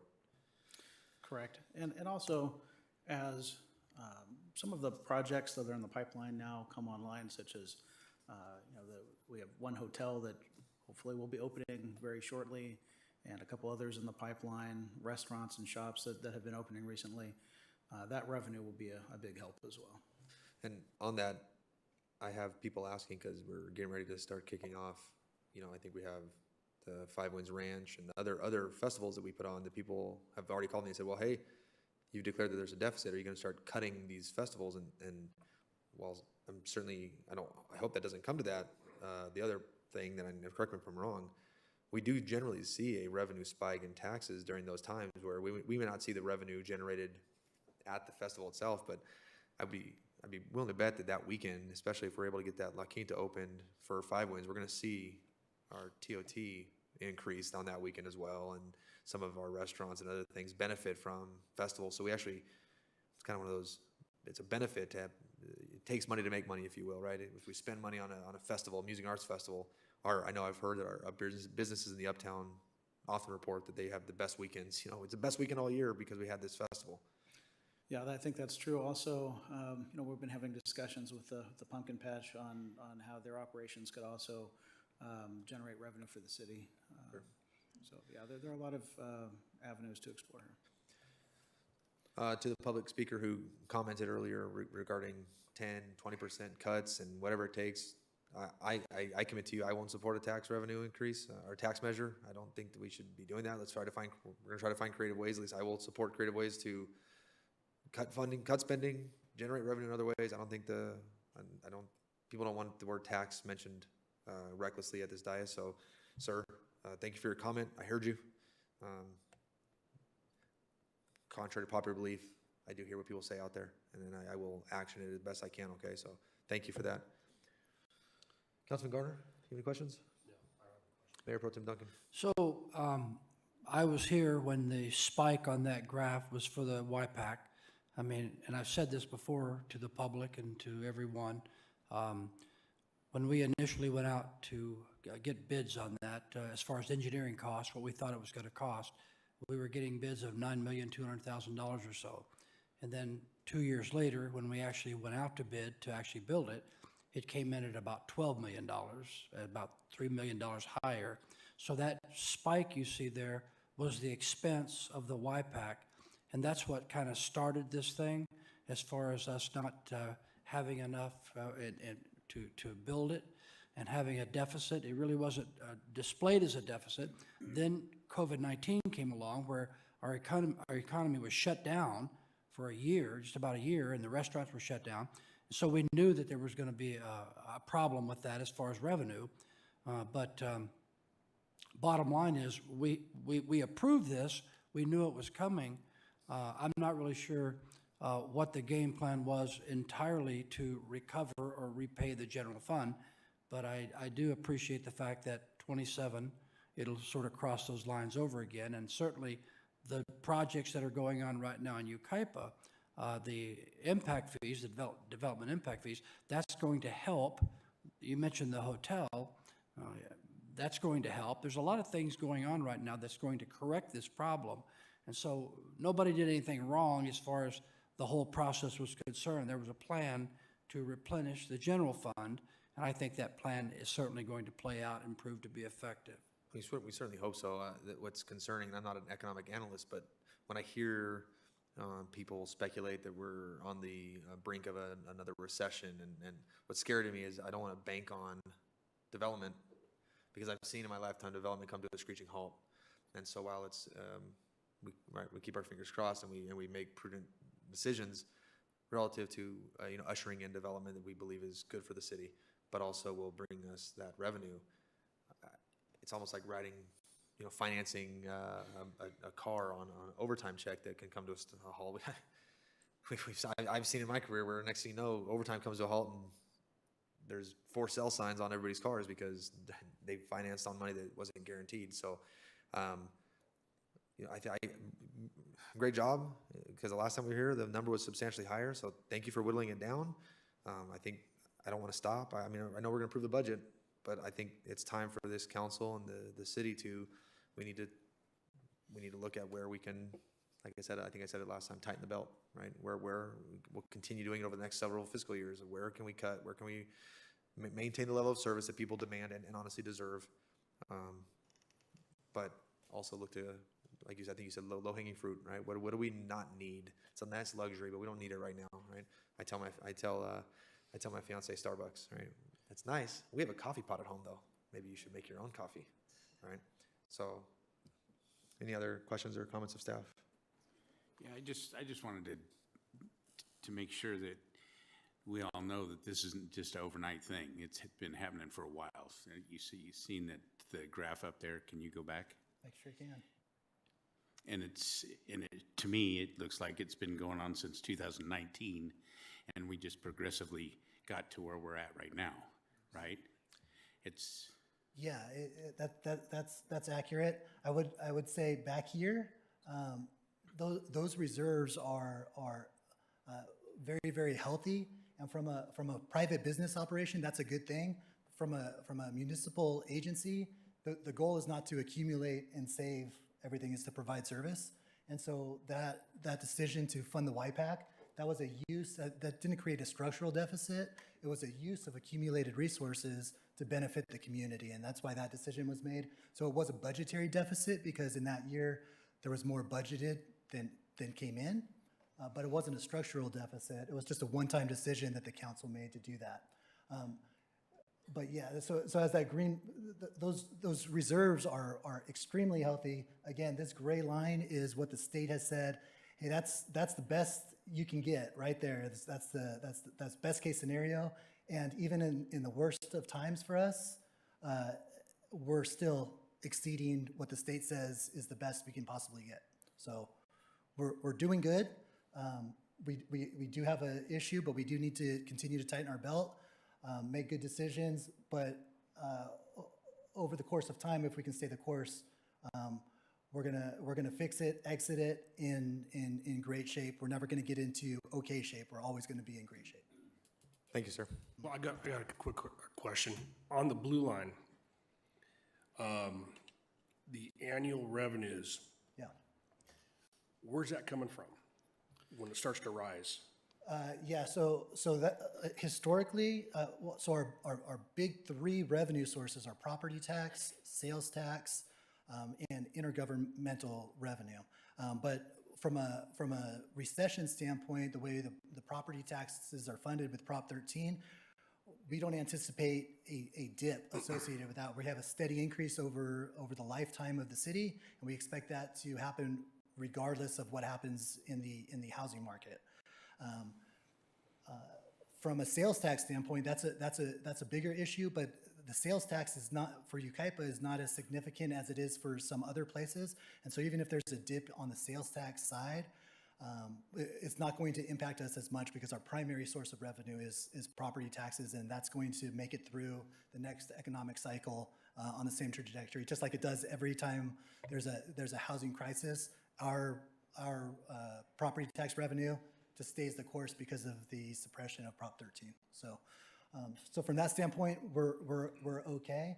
But that's primarily those three sources are where that blue line comes from. And then the slight dip or the slight increase right in there. So historically, we're at 5-6% increases. Right there, we're saying, hey, we got to get to 9% to kick that up. That's what our forecast data is suggesting. We got to turn our 5 or 6% into 9.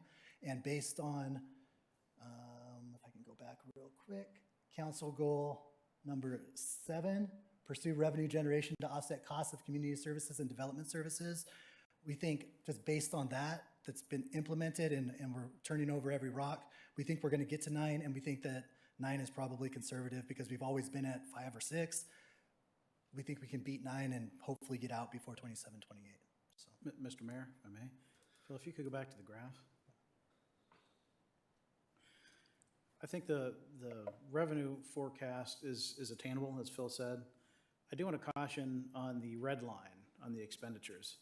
On the forecast side, this assumes that we're able to keep annual increases of expenditures to 3% on average. I think that's very optimistic. As Phil had pointed out, more than half of our general fund expenditures are contained in 2 contracts, police and fire. And we have very little control over what those increases are year to year, aside from cutting service levels, which I don't think anyone wants to do, right? So I think, is it going to be possible that we'll achieve that 3%? It's possible, but we need to be prepared that it might not be possible without doing things we don't want to do, right? So I just want to caution, this is, forecasts are just that, they're forecasts, they're not set in stone, and we may come back and say, well, it's, the 3% ended up not being reality, but I just wanted to point that out. Okay, so I do have 3 public speakers. We'll call them up. Dr. Hanson Wong, followed by Mr. Richard Rios.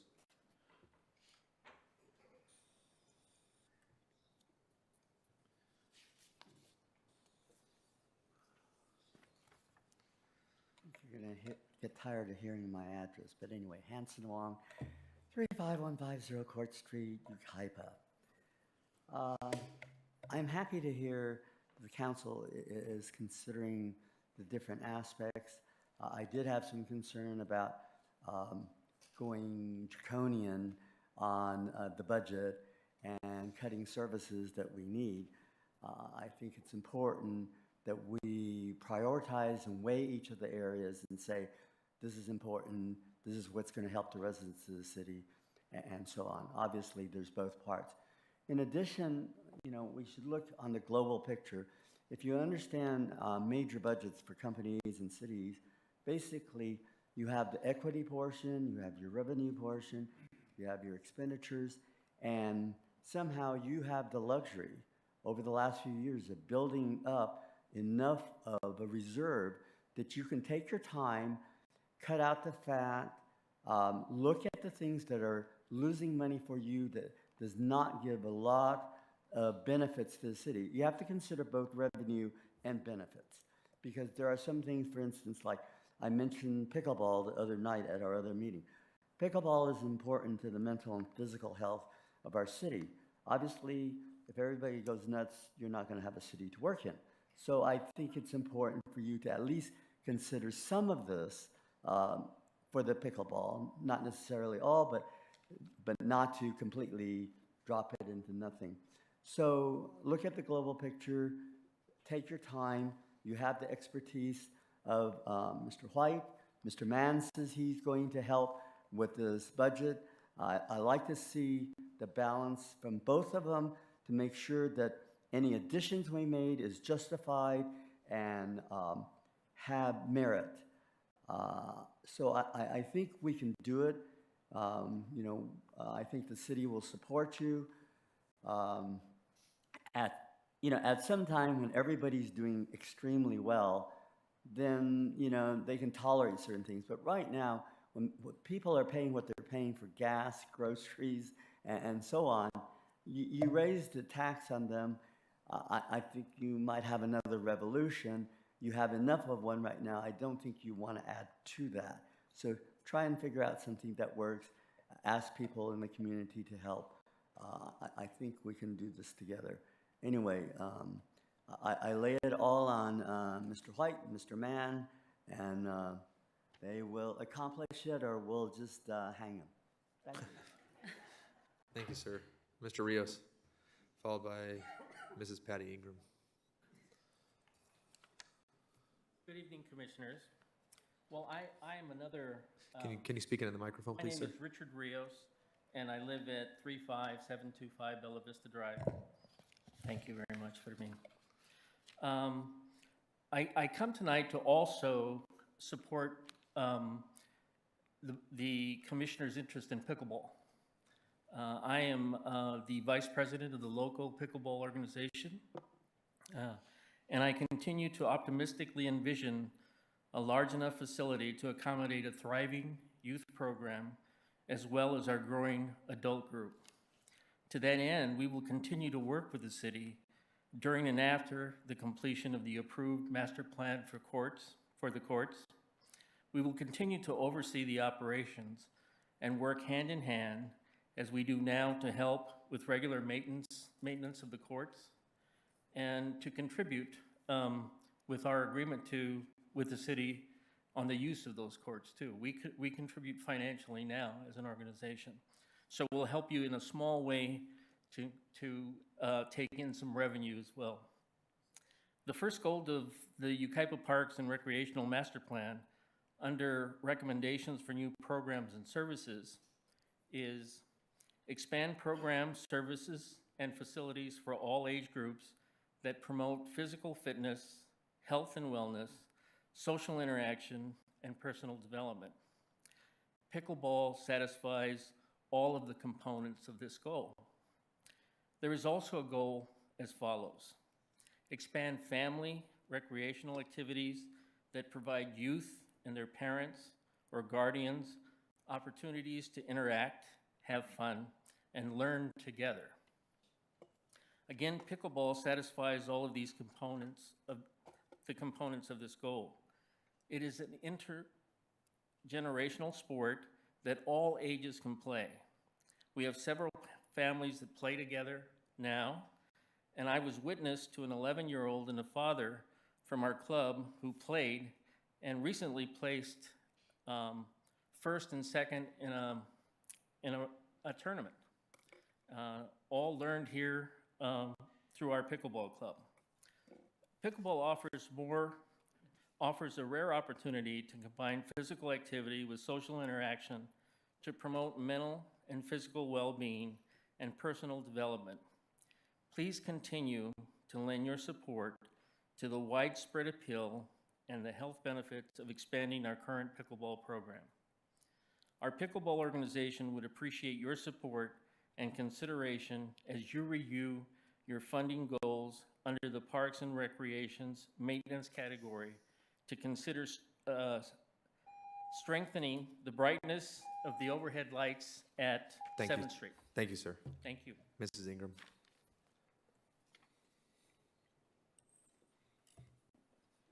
Thank you, Patty Ingram with the Yucaipa Pickleball. I was on the school board for 25 years and had to deal with a lot of budgets, and so I can appreciate the agony that you go through trying to look at these. But I think what's important is if you do look, I was at page 17 of your budget, there's a list of the last 10 years of your unassigned reserves.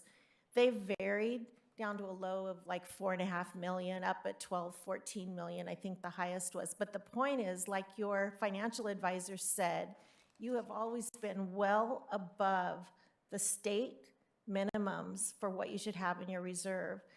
And that's a tribute to the past council and to this council. And when you look at this year's budget, they're projecting that the end of this year, which is, in a couple of weeks, you have about an $8 million reserve, but next year you're projecting a $12.5 million unassigned reserve. That means you're making real progress in building those reserves back up.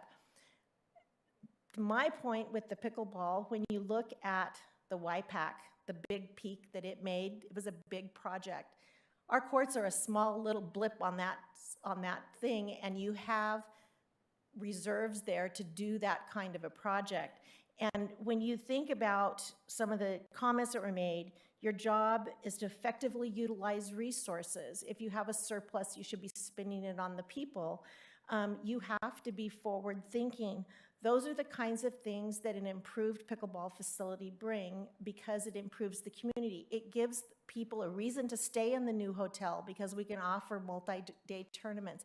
It does all of those things that promote your budget. So I think that even though you have a goal to not start new projects right now, I think it should be looked at in a little more of a broad sense of just like YPAC, just like El Dorado Park, what do you gain by having those things going ahead and built because in the future they're gonna bring you something. And it's like you have to have money to make money. It's those kinds of things that the pickleball courts will do, and it's important to remember that. So I hope you do consider phase 2 funding, and even if you couldn't think about doing the whole phase 2 funding, that you maybe even look at the possibility of splitting that into 2 parts because it would be a pretty simple project to maybe divide into 2 parts. Then finally, I wanted to mention that because of our growing group, we are overutilizing the facility there. We're burdening it more than it's ever been before. This is probably the most use of a hard court surface in Yucaipa. It's not the same as the existing tennis courts or existing basketball courts. We're out there every day, hundreds of people, a week out there using those courts. So they've become very deteriorated. So as you look at your maintenance program, hopefully that can be increased in that area. Thank you, ma'am. Thank you.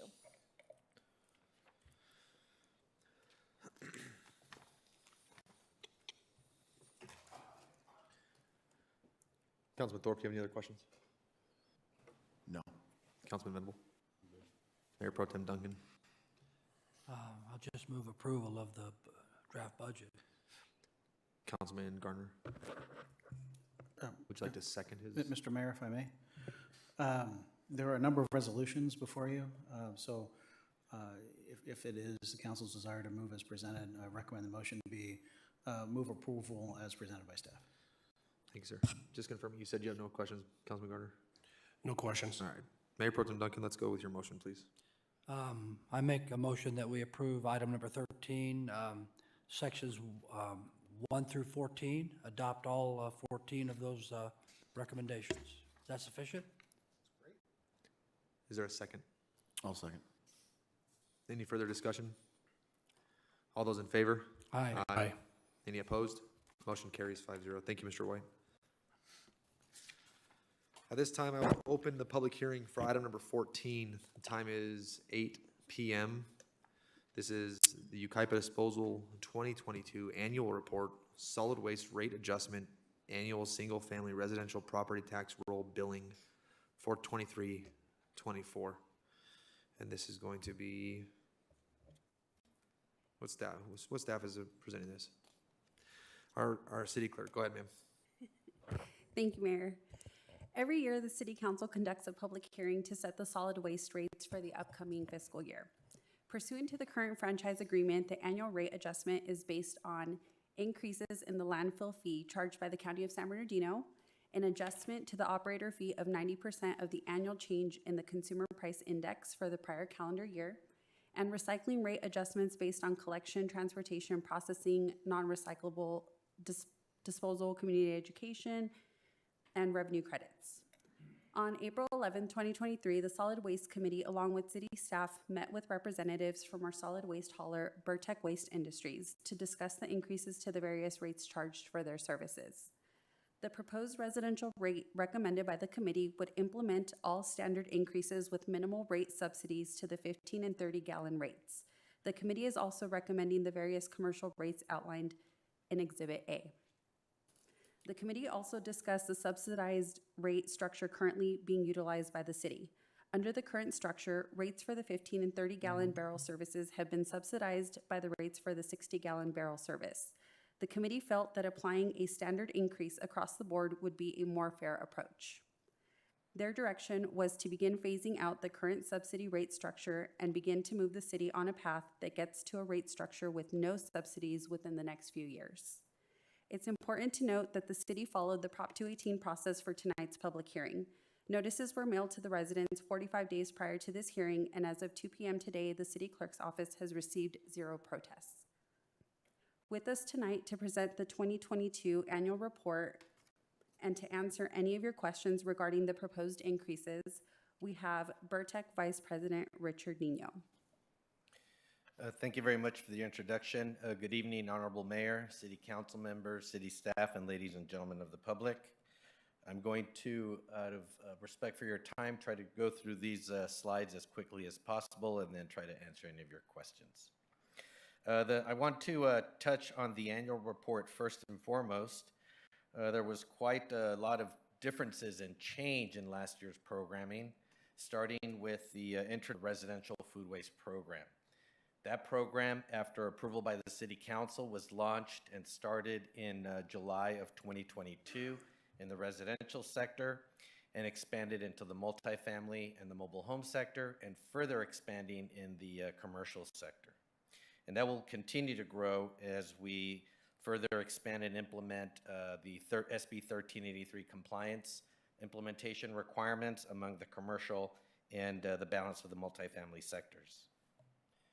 Another notable item is what has happened in the recyclables commodities market, which directly impacts recyclable rates based on the disposal and processing of those materials.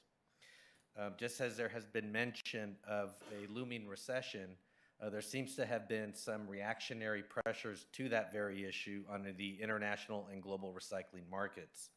So much so that the value of those recyclable commodities, again, this is the blue barrel material, as well as the recyclable materials from the commercial sector, comprised of CRV materials like bottles and cans, cardboard, mixed paper, mixed plastics, tin, aluminum, and so forth. Next highlight, as I mentioned before, there will be an expansion of commercial recycling programs as there was in 2022 in order to complete the implementation of the state mandated requirement for Senate Bill 1383. Bulky items, a big benefit for our residential sector here in Yucaipa. There were over 3,000 requests in the 2022 calendar year. That number has actually declined a little bit as we were coming out of COVID-19 impacts where there was a lot of stay-at-home orders, people working from home, schools were shut down, so kids were at school. A lot of new projects were started on the residential front. So we've seen a decline in purchases of materials as well, resulting in the decline of the bulky item request. But nevertheless, there were over 3,000 services curbside that were offered to the residential sector. The Sharps Disposal and Recycling Program is thriving. The container is housed just in front of the police department here at the city civic area. In 2022, we collected over 500 pounds of Sharps and Lancets that the residents are able to collect and then dispose of there to make sure that we handle those materials properly. As I mentioned, there are declines in the residential tonnages, and some of those savings were able to be passed on to the ratepayer by lower average disposal of homes during the 22 calendar year. These are the key highlights that I wanted to touch on. The 2022 annual report, as all of our annual reports, includes a lot of detailed data related to the various different waste streams, the tonnages that are collected, the fees that are remitted, and other ancillary information. But I did want to touch on these key highlights, and you should have the very detailed annual report before you as well. If you have any questions on that, I'll be more than happy to answer those for you at any time or at the conclusion of the presentation. The annual rate review, we did meet with the Solid Waste Committee several months ago. The process calls for a July 1st implementation, and as summarized by Ms. Salcedo, includes a CPI adjustment for hauling collection services, 90% of what that stated factor might be. We, as the city's hauler, have certainly been impacted above and beyond that 6.7% that we are asking for in the rate adjustment. We've been hit with very high inflationary costs for fuel through compressed natural gas. I'm sure some of you experienced some of that earlier this year. Our labor challenges have been real, and we've been able to overcome those over the last several years without impacting residential services, even during COVID. We're one of the few haulers that were able to continue essential services as well as continue to recycle the required commodities as dictated by the state. We were able to try to keep our costs down nevertheless, and hopefully the City Council will see it correct and just to afford your hauler that adjustment from the CPI variable. Also in the adjustments are changes in disposal and processing cost components for trash, organics, and recyclables. The biggest impact on the organics piece in the coming year is really just an ongoing impact from Senate Bill 1383, the residential food waste recycling requirement. Programs and fees are also a component, as I mentioned, the organics recycling, and then also for the commercial and multifamily sector, compliance with the balance of the legislative requirements, including Assembly Bill 341, Assembly Bill 1826, mandatory organics recycling, and Senate Bill 1383, which really takes recyclable of commodities to a whole other level. I touched on some of the disposal and processing cost impacts, and you see those here before you in this table. Trash is specifically impacted by the agreement that the city has in place with the San Bernardino County, where we are required by contract and really an enforcement of the city's contract with the county, where we direct all trash disposal to the county landfill system. The majority of the Yucaipa trash is delivered to the San Timoteo landfill. Organics adjustments is reflective of the material of the green for not only green waste but also food waste. And lastly, that number for residential recycling depicts the impact of the tipping fee for the blue barrel materials. The process is very extensive and very detailed, as you can see by this illustration of the residential 60-gallon rate adjustment factors. The report is available to the general public and included in your packets, where we include an adjustment for all of the variables as I summarize in my initial slide. But we go through in painstaking detail to provide the numbers that are generated from our monthly reports, put those up against the tipping fees, review with city staff and the committee, and then the process requires coming before the council for your review and approvals.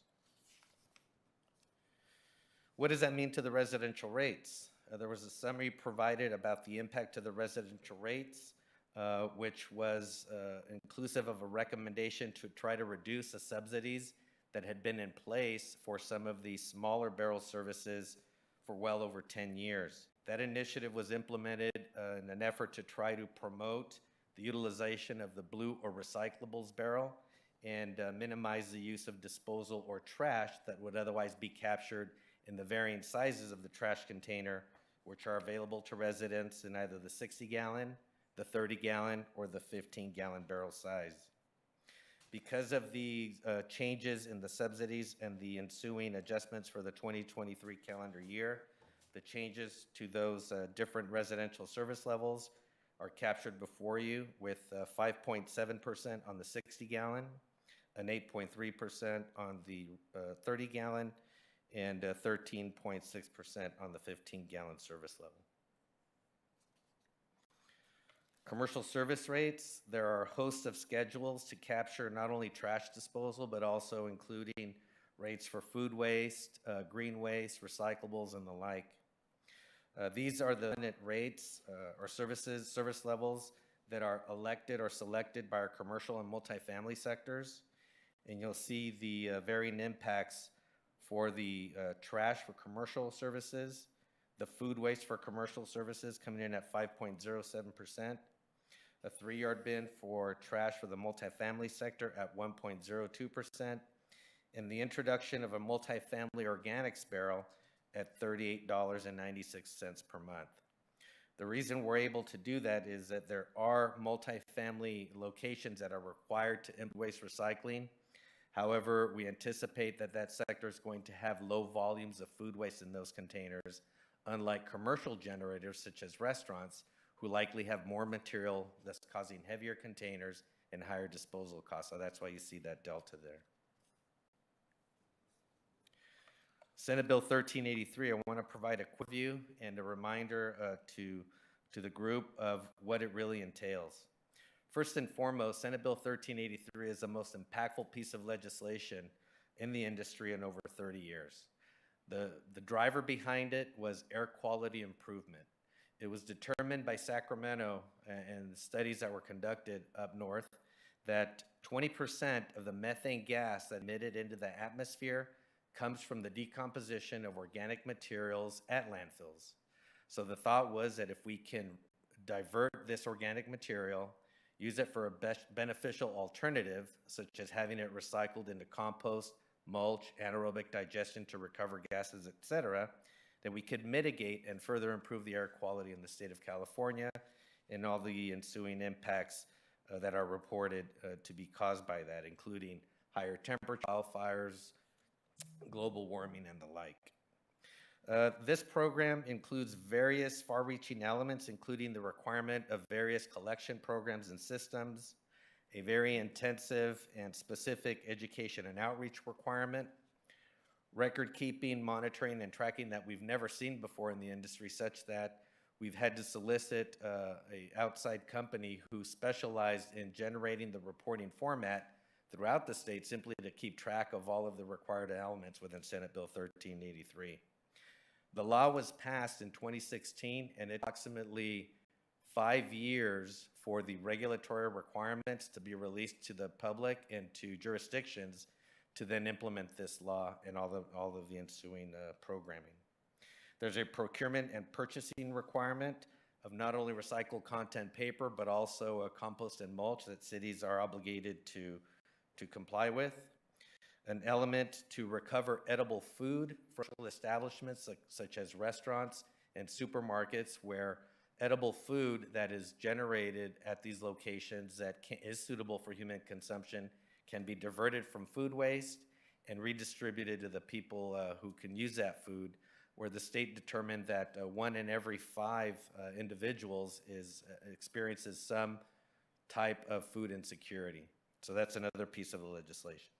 And lastly, enforcement. and all the elements that come with it to make sure that jurisdictions and generators are complying with the program requirements.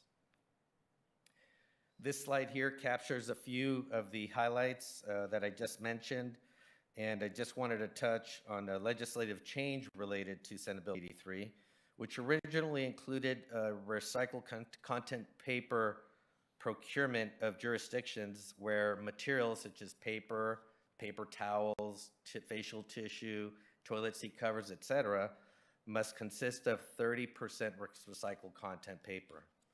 Sacramento recently decided that in some cases that wasn't good enough.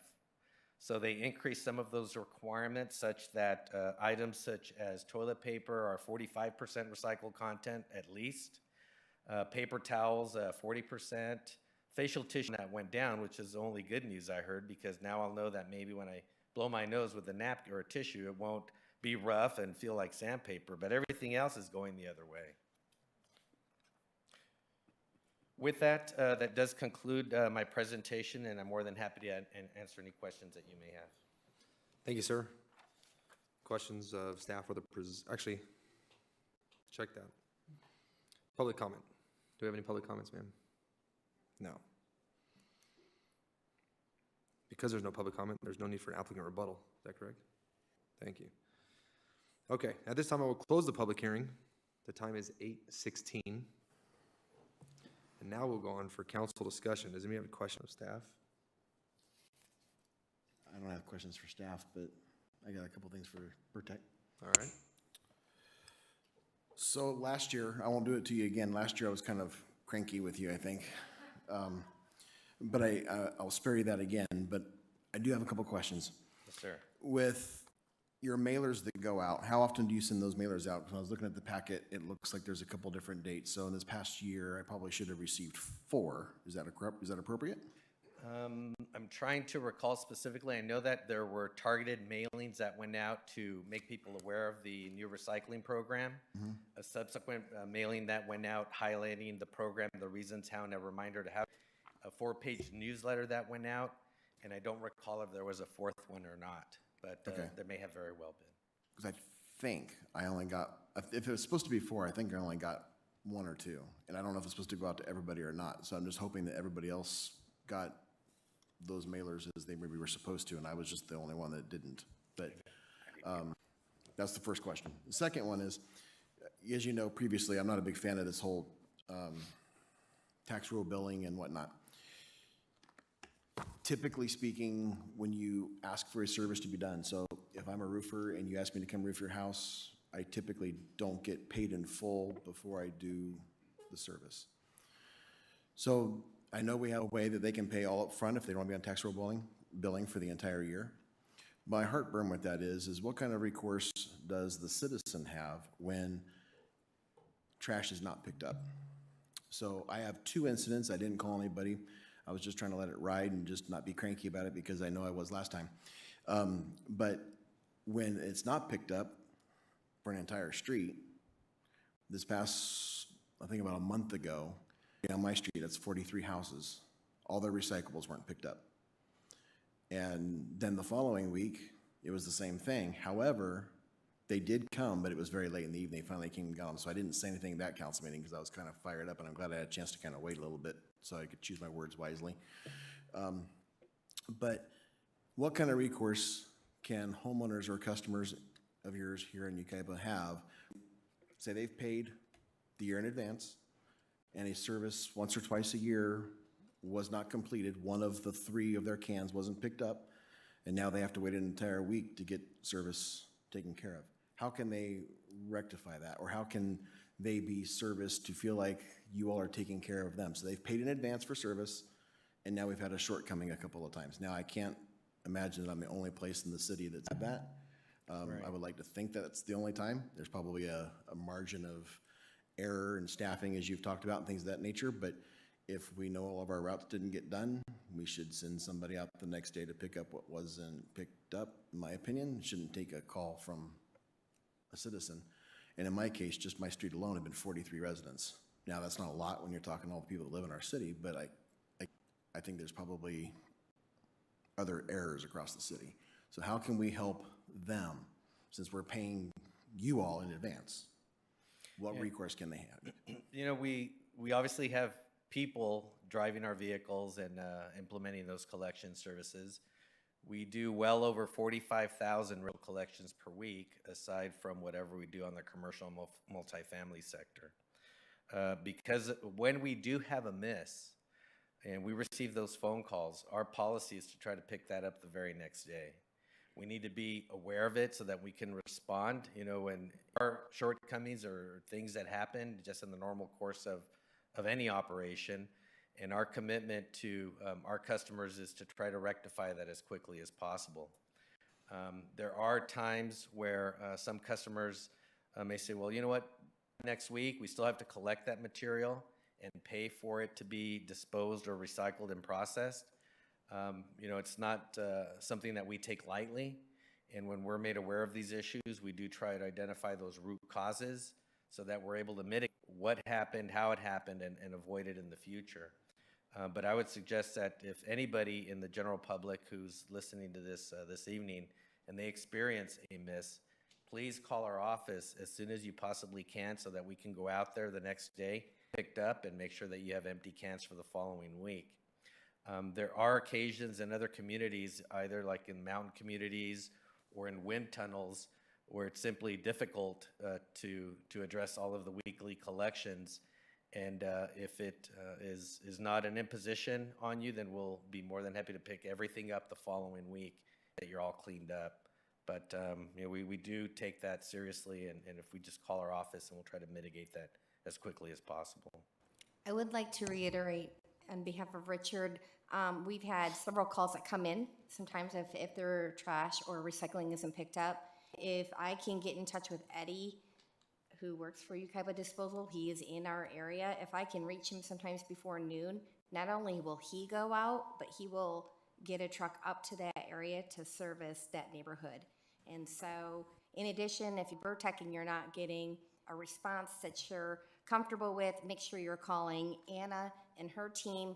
And we have our points of contact that are in the community daily, and they are very responsive. So please call Burtech or city staff. And if they call city staff, who should they ask for? Anna? Anna directly? Okay.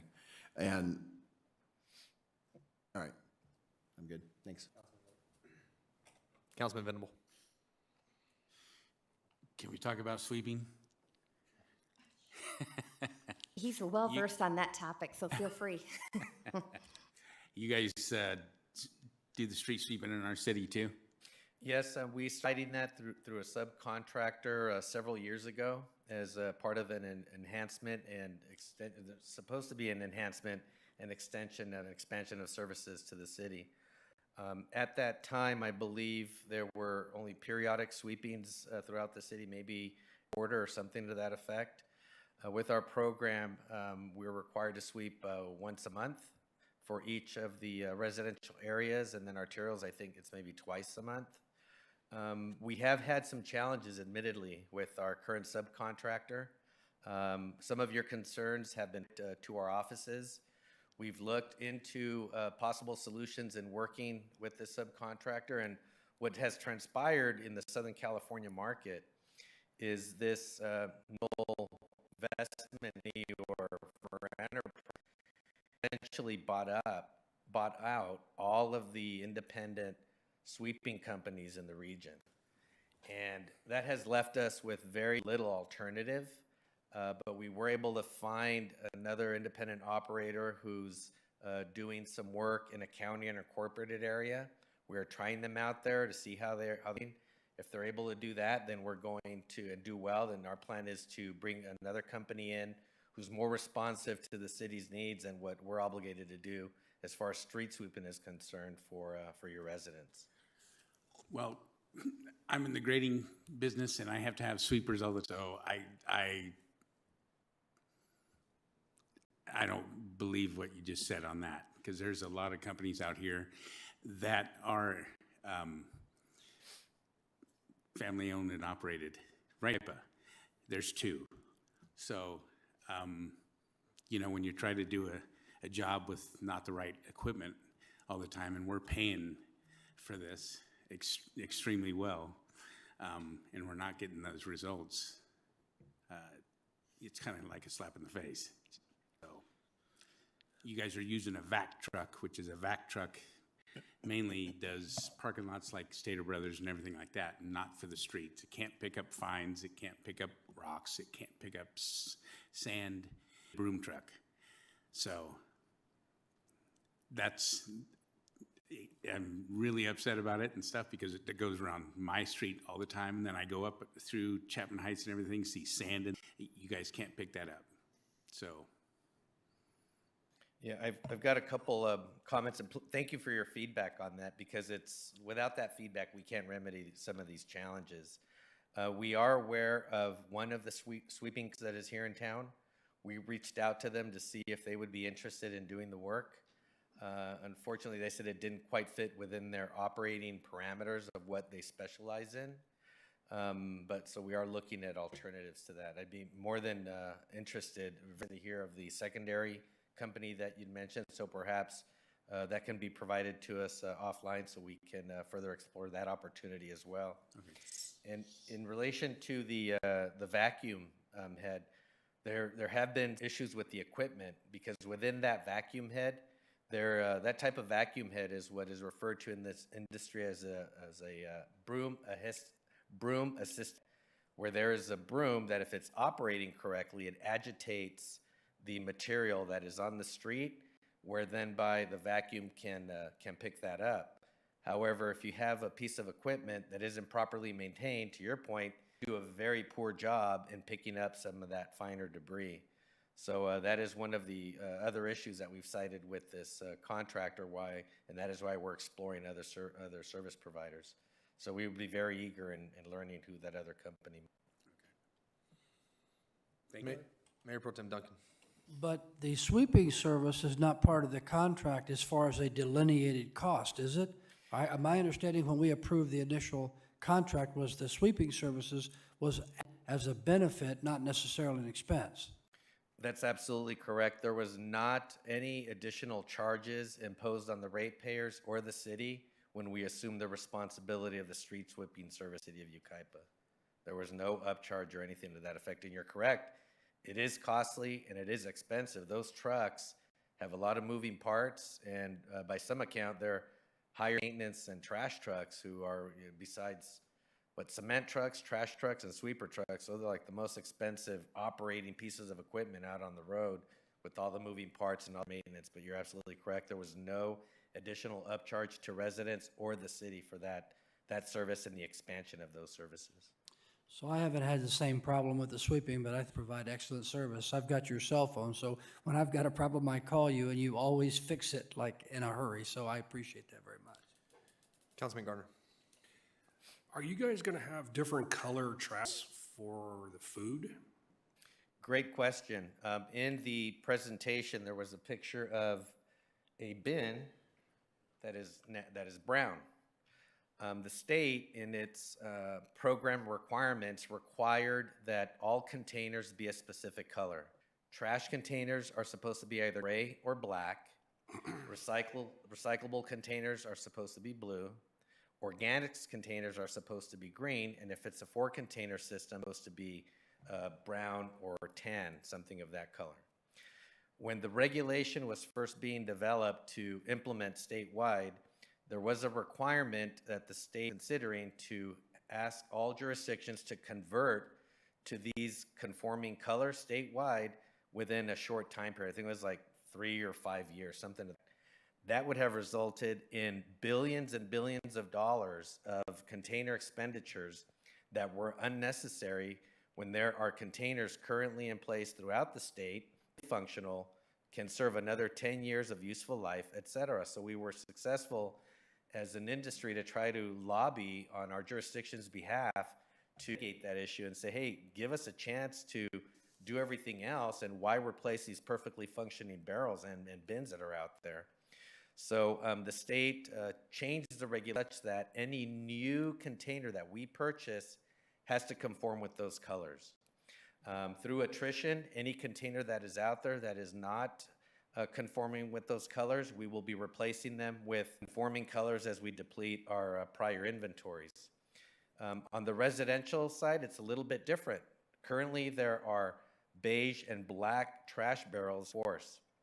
When we saw this piece of legislation hit the radar, and even before the regulation was finalized, we met with city staff and agreed that, and the city gave us approval to delivering black barrels on the residential side so that we could get ahead of the game. And why keep buying beige trash barrels if we know there's a looming piece of legislation right around the corner bidding that type of container purchase? So we got ahead of the curve in that regard. So that is how we are conforming with that law and addressing any of those color issues. Residential sector and the commercial sector, where we have a food waste or large volume food waste generators, like restaurants, markets, and the like, they have a fourth container that is or beige, and it's either a barrel or a bin. Any further questions, sir? No, that should do it. What if we don't approve the rate increases? What's your recourse? That would be challenging. From a disposal side, we are charged with taking all of the city's trash to county landfill system. We'd have to discuss what alternatives there are in order to continue implementing the Senate Bill 1383 requirements. The state has made it clear that it is an unfunded mandate, but it would require that we sit down and try to seek some solution to how to continue providing the services that we provide and getting those costs covered. If you were here for it, but our city manager referenced our other two contracts, fire and police, and those are contracts that we don't negotiate. They come in more or less a bill. Here's what you're going to pay. And that's maybe not the case here. So I'm curious to know if this is something that's negotiable. Not to say that it's not. Obviously, nobody wants trash or altogether necessary for health and safety. I'm just curious to know. Obviously SB 1381 was just an example of, Sacramento deciding, right? And that I can't stand unfunded bills, right? Because it's funded just by everybody else. And my thoughts were, well, how much of this rate increase is to fund SB 1381 and how much of it is CPI and the natural gas, the cost of doing business. So thank you for answering that one. The next question I have, and this is kind of going with a discussion I had with obviously in May, we proclaimed that, May is Bicycle Safety Month and it's a big deal, and riding on the coattails of what Councilman Venable said, we do need to have our streets. We have a lot of bicyclists that go out and ride their bikes and gravel in the roadway and stand in the roadway, and I'm learning that freshly cut grass clippings in the roadway are extraordinarily dangerous to our residents that are on bikes. I would like to see us explore a more robust and healthy street sweeping program, Mr. City Manager, to include clearing a roadway on the day so that we can let these gentlemen do their work of truly cleaning our streets. Maybe an unpopular opinion by some, but the bottom line is our job in government, I'm quoting Ronald Reagan now, is to provide public safety. And part of that is safe streets for people to traverse on, safe and maintained and clean. So I would like to see, I'm going to ask that you come back to us in the next couple months with a plan to step up street sweeping in a way that we can, it's probably going to take signage and other type of municipal codes, Mr. City Attorney, allow for street sweeping on certain days in certain parts of the neighborhood. I'm asking you, I'm sure it's a monumental task. So for me, and I'm sure it's going to fall right into your court, figure out a way to sign the city up. But I think it is something that's altogether necessary. I know one of our Trails and Open Spaces committee members, I think the chairwoman is sitting in our gallery. I see her riding her bicycle, and having debris on the roadway is just unsafe for anybody. We have a very active community. Okay, so before we can move forward with this, Madam City Clerk, will you please tabulate the protests for the solid waste collection rates and inform us if a majority exists? Mayor, we do not have a majority, so you may proceed. Thank you, ma'am. And then is this a roll call vote or is this just a traditional vote, ma'am? My recommendation would be to move items 1 through 4 and do a roll call vote, Mayor. Okay, so is there a motion to move items 1 through 4 of hearing item number 14? I'll move it. That was a motion by Mayor Pro Tem Duncan. Is there a second? I'll second the motion. And will you please call a roll call vote, Madam City Clerk? Councilmember Garner, Yes. Councilmember Thorpe, No. Councilmember Venable, No. Mayor Pro Tem Duncan, Yes. Mayor Beaver. Yes. Motion carried. Thank you. Owing to the need to continue to clean up our streets and explore this street sweeping option.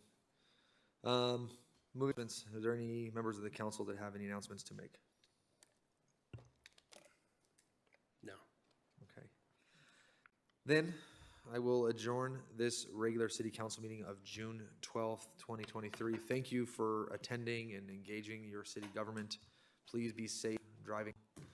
And thank you for being here.